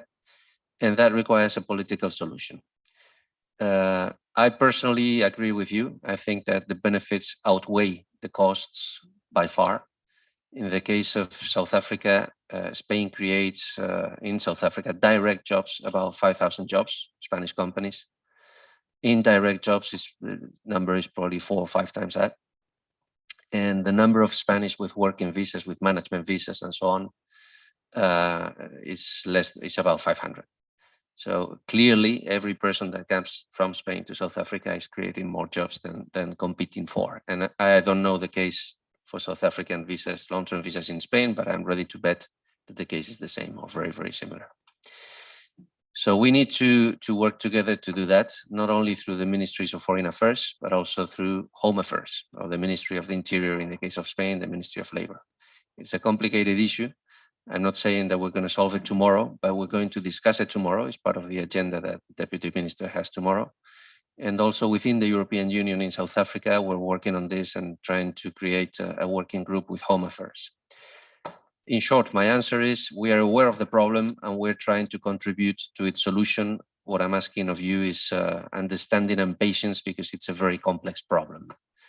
But I agree with you, we need to work on it.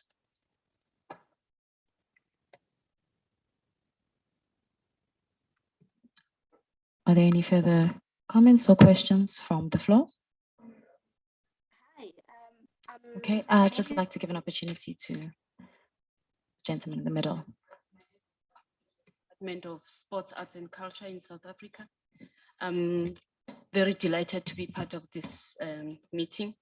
With regard to the creative and the creative industries, I was so impressed with what my colleagues have mentioned in terms of the access to markets. I think we need to open markets for our creative industries. 3% of the GDP of South Africa is from the contribution of the creative arts. And if we open the industries or the creative industries, we allow them to access markets, especially in Spain and reciprocally in South Africa. I think that can contribute very much in terms of job creation and the issues of job market. We are planning to have, based on the discussions we'll be having on the bilaterals tomorrow, one of the areas that we've identified is to have a steering committee or a working group in the area of arts and culture. And I think the students who are here in Spain, specifically speaking to the moderator, we would need your skills, we would need your information, we would need, because you are also our ambassadors here in Spain. And the embassy and the embassy staff is overstretched, and we need people who can give us inside information on what we can do to promote and collaborate in more and more fruitfully in the areas of the creative and the creative industries. That is all that I wanted to say. Thank you.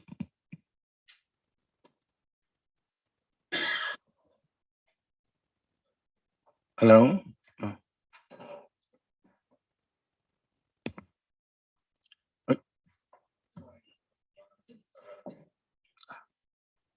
My question is not really a question, it's just a brief statement.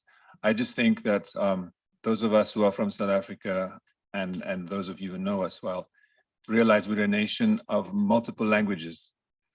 And in terms of what was mentioned earlier by Fermin, for example, the question of equipping young people, to a great extent, more opportunities are open to them if they're able to handle themselves in other languages, in particular, in this case, Spanish. So I just want to make a call on all the agencies who can make a contribution towards equipping South African students at home to gain the tools to be able to make use of the international opportunities that exist at universities, so that they can come and make use of those opportunities and bring the skills back to build a better future for our nation. Thank you. Can I go ahead? Okay, thank you. The name is Malik Vazi, South African based in Barcelona.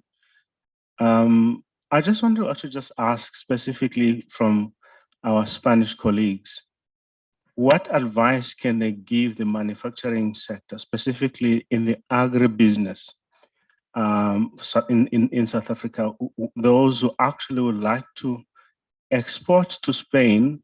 And one of the issues that they actually always come across as an obstacle is the issue of quality assurance.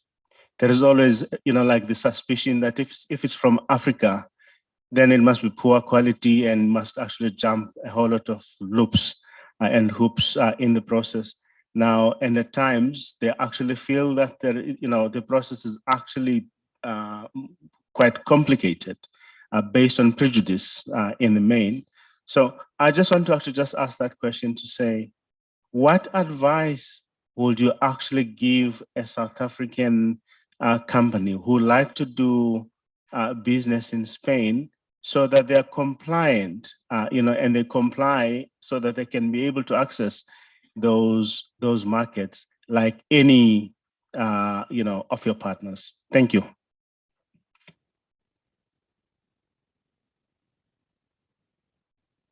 Pues en primer lugar, respondiendo, sí, está. Ana también.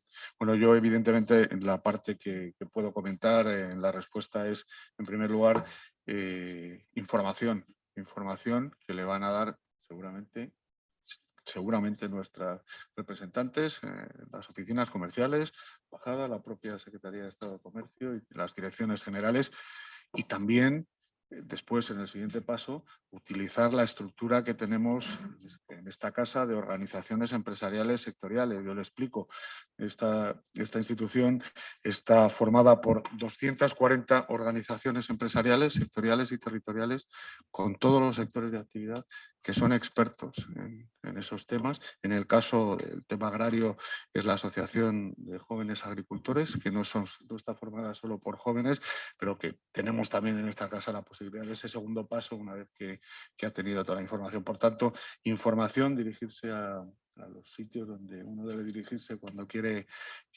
hacer negocios. En este caso son los sitios, las oficinas comerciales y nuestra propia embajada, y después el apoyo que se le puede dar desde aquí, desde las cámaras de comercio también, evidentemente. Ana. Well, of course, I support what Mr. Casado has said. Absolutely necessary to gather all the information when someone wants to export. And normally, we in the economic and commercial offices in the embassies abroad, we normally work to promote the exports from Spanish companies in South Africa. But your colleagues, your counterparts, I mean, the homologues in your embassies, I am sure, work for the same to promote the exports of South African companies here in Spain. So maybe the ambassador here may take the floor right now to tell you about the particular things you need to do when you want to export to Spain.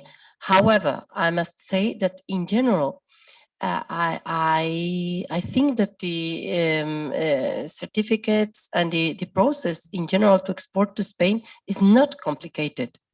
It's not complicated at all. And in fact, we have in general, the common certificates that you need for the whole of the European Union, since we are a common market.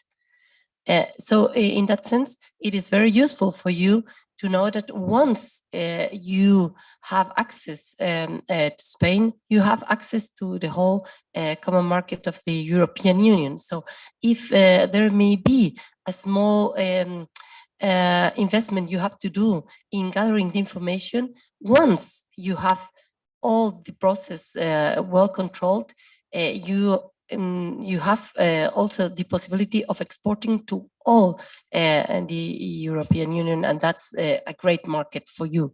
But in any case, it is also true that you may, if you are based in South Africa and you have some questions, you can go to our economic and commercial office in Spain, of course, but normally the support to South African countries, to South African firms, would come from your exporting agency in South Africa. However, we are all together and you can come to us and we will try to solve your questions.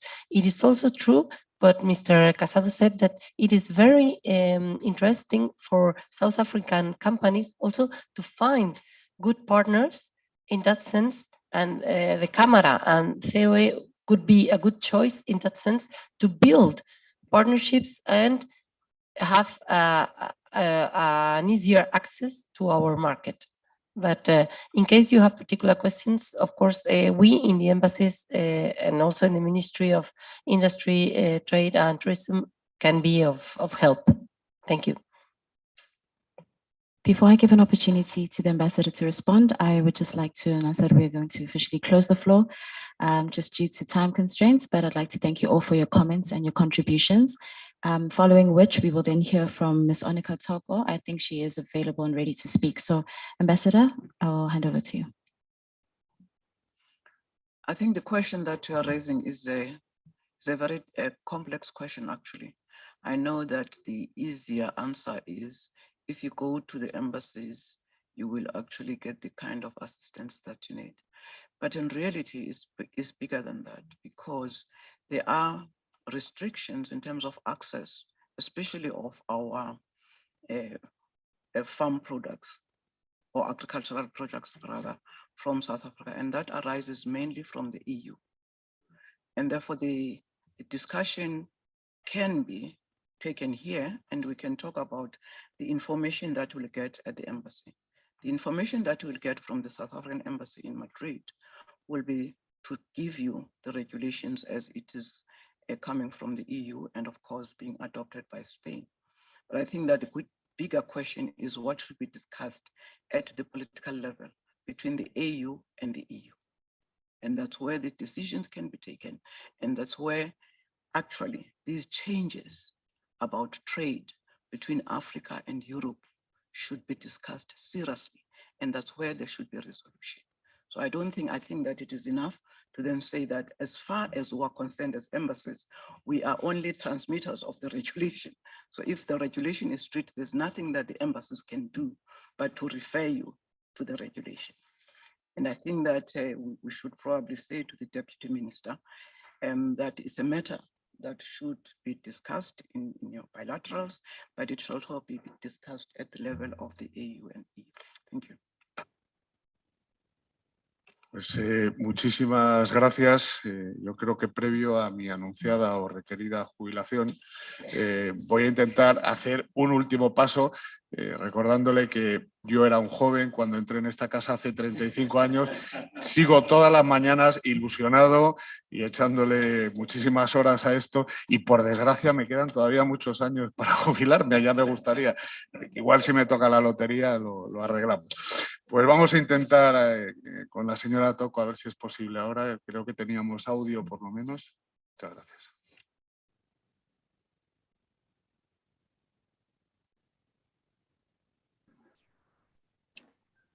Let me take this opportunity to greet the delegation from South Africa, Honorable Deputy Minister, ambassadors from Spain, ambassadors from South Africa, distinguished guests, ladies and gentlemen. My name is Onika Toko. I'm the founder of Matluminam Trading Biofuel. We manufacture biodiesel from waste cooking oil, from soybean, and from sunflower. Why biodiesel? We manufacture biodiesel because we see the need to provide an alternative fuel due to an escalating fuel cost, the policy incentive, and the need of all countries to reduce their carbon footprint. We are a startup biodiesel or biofuel producer operating primarily in the Free State and in Johannesburg. Our product is currently manufactured in the partnership of BBI, Business Biofuel Incubator, in compliance with South African National Standard 1935. And our vision is to go beyond customer expectation in supplying of biodiesel. What problem are we solving?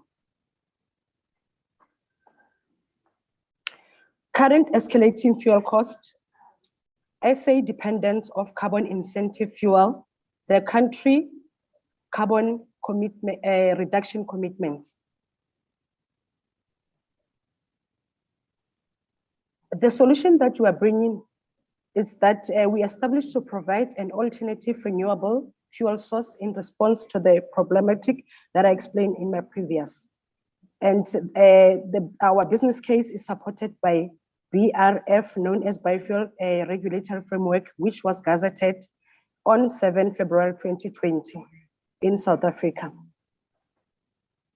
And our target market is that the fuel producers are required to meet the compliance of Biofuel Regulator Framework.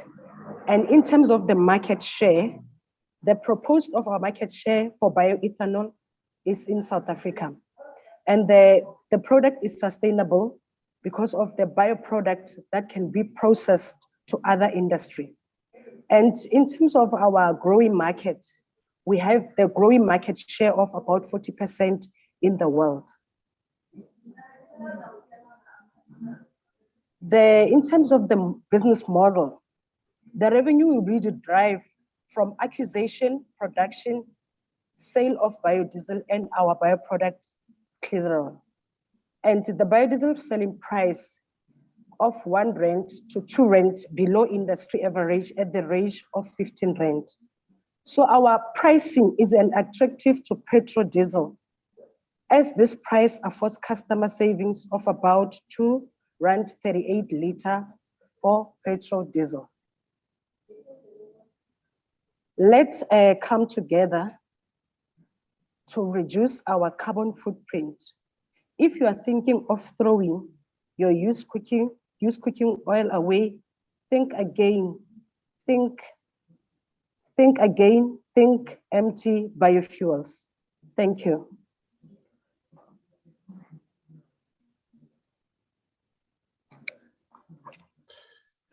Pues muchísimas gracias. ¿Queda una pregunta? Ah, perdón.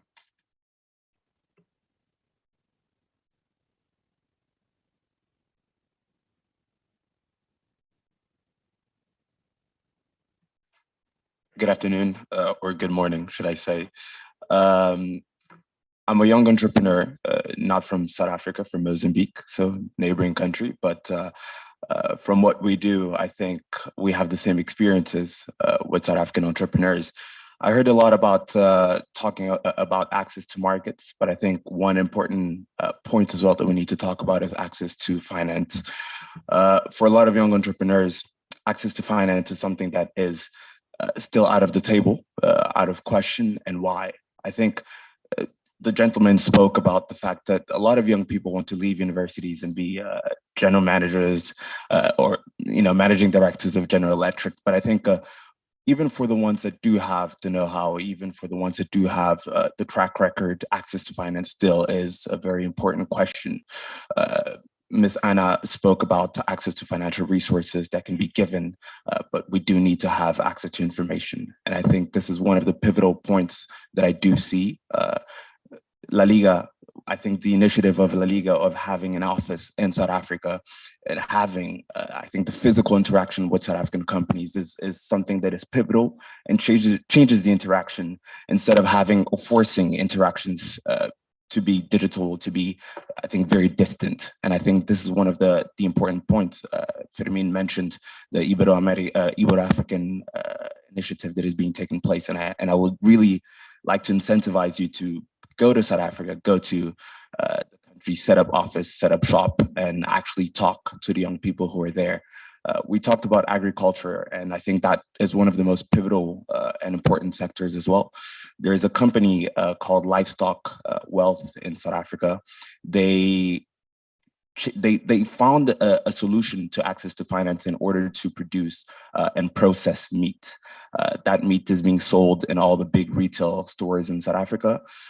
And it's also meat that can be exported to European markets. So there's systems and companies that do work and partnerships that can be made with Spanish companies.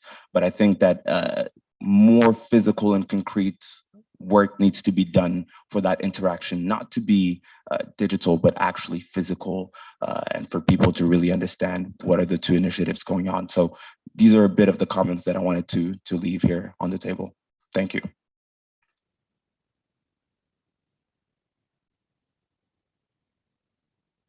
Thank you very much for your comment. Let me just make two very brief comments. We are absolutely in agreement with you. we need to be there. And what my Secretary of State of Commerce does is to promote the emissions of Spanish companies to go there, to invest there, to see the opportunities. So we fund them to reduce the cost of commercial missions to go and look around. And secondly, I have a colleague in the Commercial and Economic Office in Johannesburg, belonging to the embassy, under the management of Mr. Robredo, His Excellency. And what we do there is really be in contact with the private sector, the young people, to look for partners, to look for clients, to look for opportunities. So absolutely in agreement with that. We have to be there, but we are already in some way present through our commercial and economic office, and we want more firms to do so, to be present in your country. Thank you.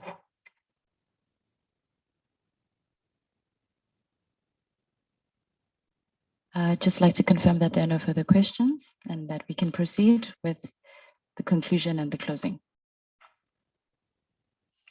Efectivamente, vamos a proceder a la sesión de clausura. Hemos tenido ya el coloquio que teníamos anunciado. Viceministro de Asuntos Exteriores y Cooperación de Sudáfrica, Su Excelencia el señor Alvin Botes. Estamos deseando escucharle. Thank you very much, Program Director, Mr. Casado, Masana Davasente, the Deputy Director General, Ambassador, Tenju Mentinso, who is at twilight today here in Spain, Ambassador Designate Rubio, Ambassador Designate to the Republic of South Africa. Thank you very much, ladies and gentlemen, and kind words to Fermin and also to Karabo, because we are here to try to respond to the aspirations of the young people of Spain and of South Africa. But safe to say, ladies and gentlemen, I'm here to conduct tomorrow a formal bilateral consultation with my counterpart there. And what anchors our bilateral consultation, of course, is the matter around bilateral economic cooperation that we have with Spain. The first issue is that we of course came to restate that South Africa is open for business. We have, as many of you know, that after the COVID-19 pandemic, where we have led with quite innovative scientific discoveries, have opened up our economy. And the key matter around the rethink of the COVID-19 pandemic is obviously the first issue that I wanted to put on the table, ladies and gentlemen. The question is, for business people, what is different today than before COVID-19 pandemic in South Africa and in Africa? Well, we have the African Continental Free Trade Agreement in place. It became operational in January 2021 during COVID-19 pandemic. And I thought, Program Director, it's important just to give you one key figure for Spanish business community to understand the significance of this free trade agreement for South Africa and the African states. We have exported to the rest of Africa during 2021, during the first year of the operationalization of the free trade agreement, 385 billion worth of goods elsewhere to Africa. Compare with 355 billion to the EU, compare with 385 billion to the rest of Africa. So for the very first time, ladies and gentlemen, South Africa's export to the rest of Africa superseded our exports to the EU as a bloc. for the very first time. And this happened during and under the constraint of the COVID-19 pandemic.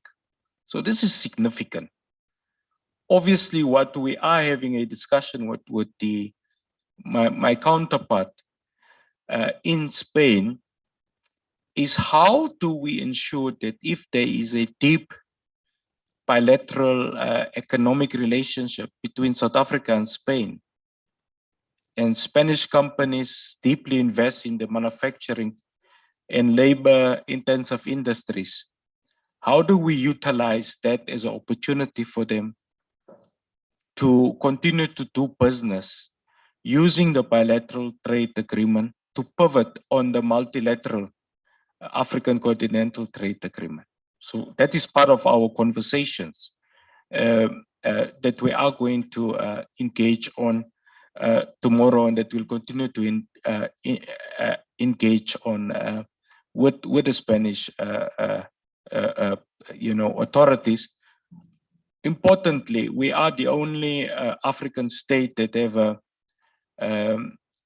preferential, what we call a strategic partnership with the EU. And what that means, ladies and gentlemen, EU member states, including Spain, have a number of interventions that support investment into South Africa. And we would want to encourage, obviously, that the Spanish community actually take charge of that type of opportunity.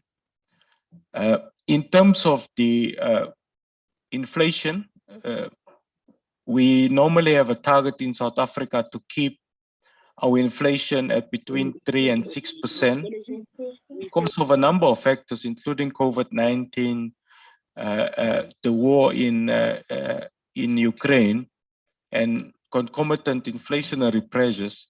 As we are speaking, ladies and gentlemen, our inflation rate stands at 5.9%, but we think it's quite manageable.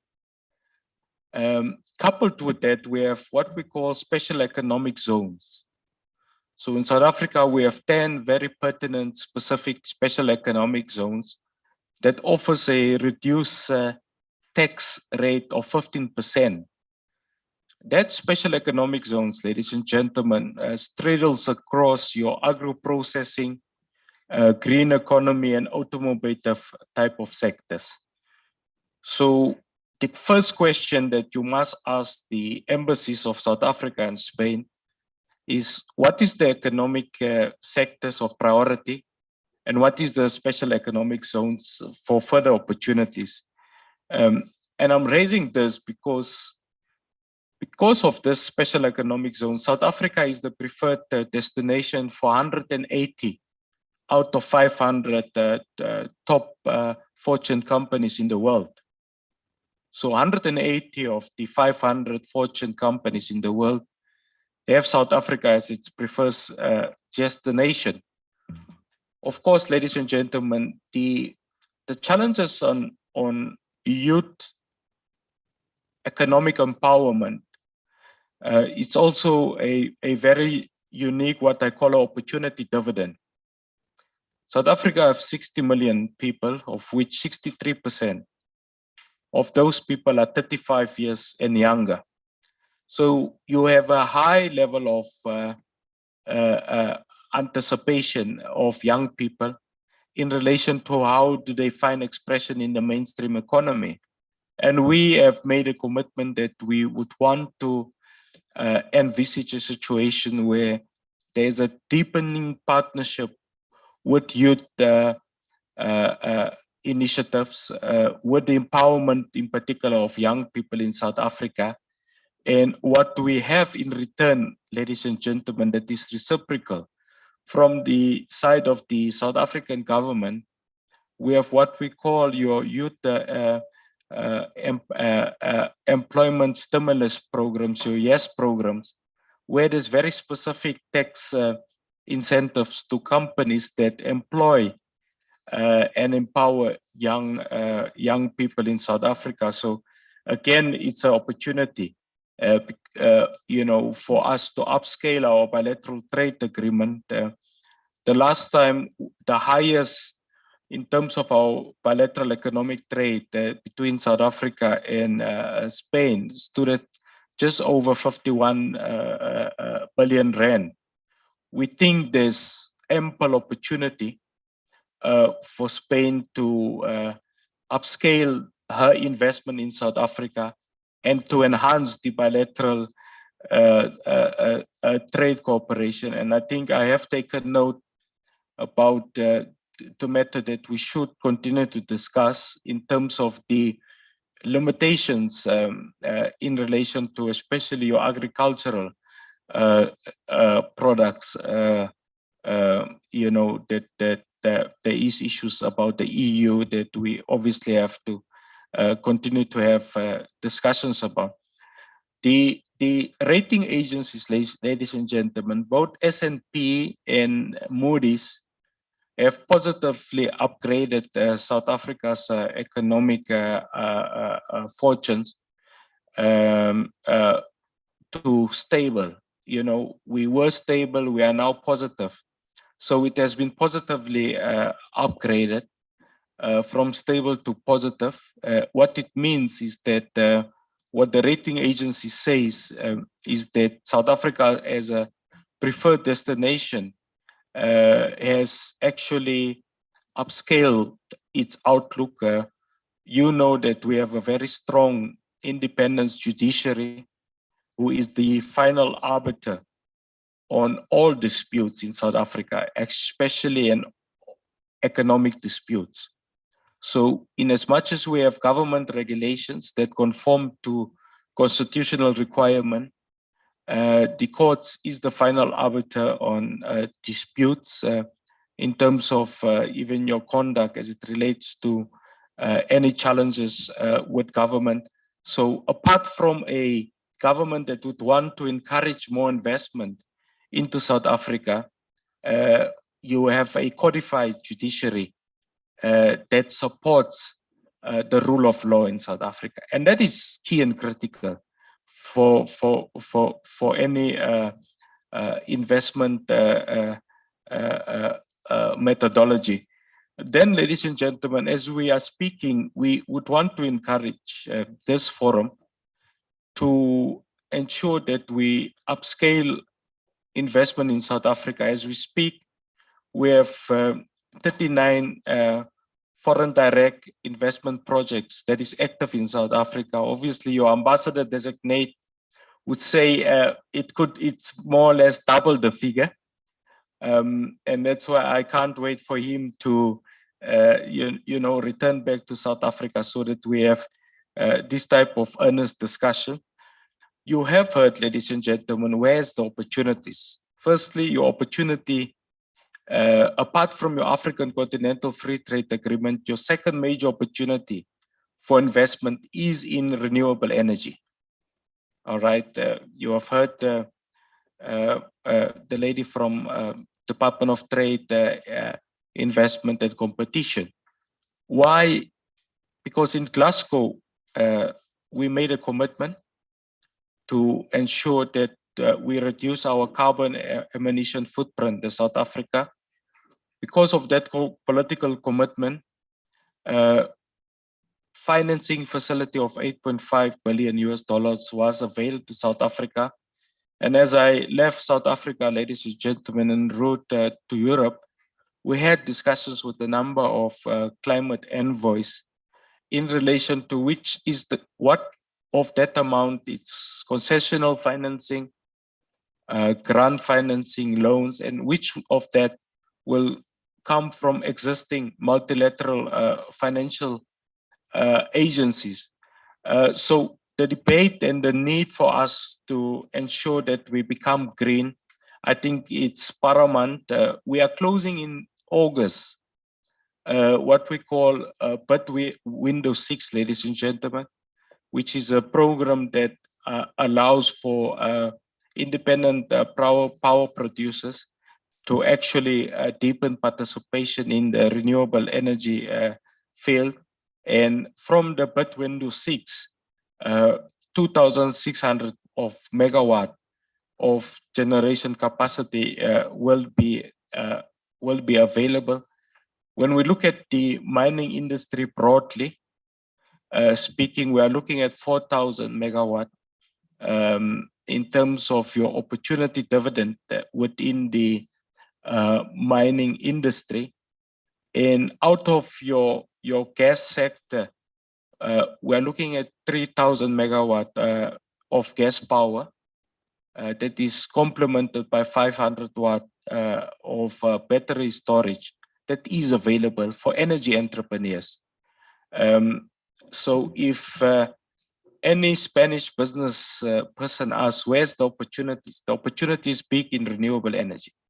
The opportunity, ladies and gentlemen, it's big in terms of your automotive sector, in particular, the green sector, because we are now obligated to look at the issues about electrical cars. I can just take you into confidence that we have just recently, via President Ramaphosa, open up a hybrid electricity type of a plan with one of South Africa's bilateral partners. So there's quite significant opportunity. The last opportunity that we obviously, in terms of renewable energies, that we need to unpack is the opportunity in terms of green hydrogen village that is available, that is bankable type of a project. So we would want to, invite program directors, Spanish companies, to appreciate that South Africa is open for business. If you come to South Africa and you deeply partner with young local enterprises, you are going to be looked favorably upon. So that is what we are trying to say to you.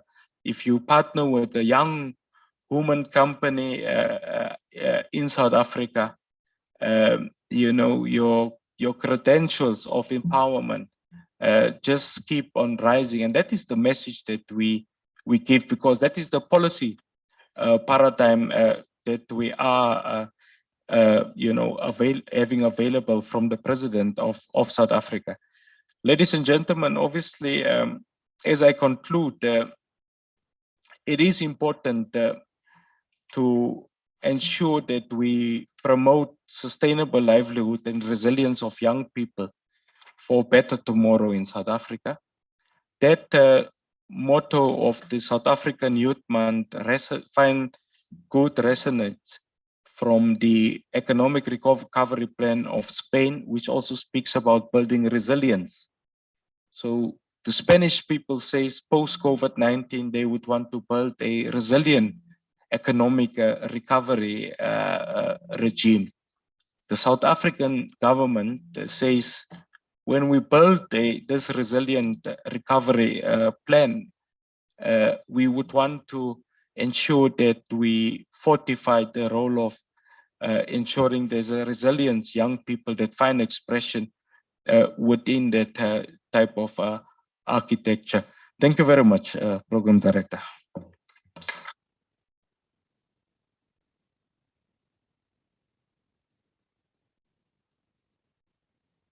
Pues muchísimas gracias, viceministro. Hemos terminado la jornada. Gracias a todos.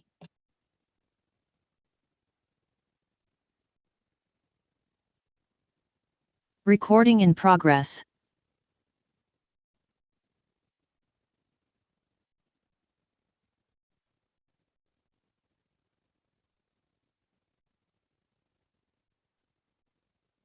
No me van a escuchar decirlo. Recording stopped.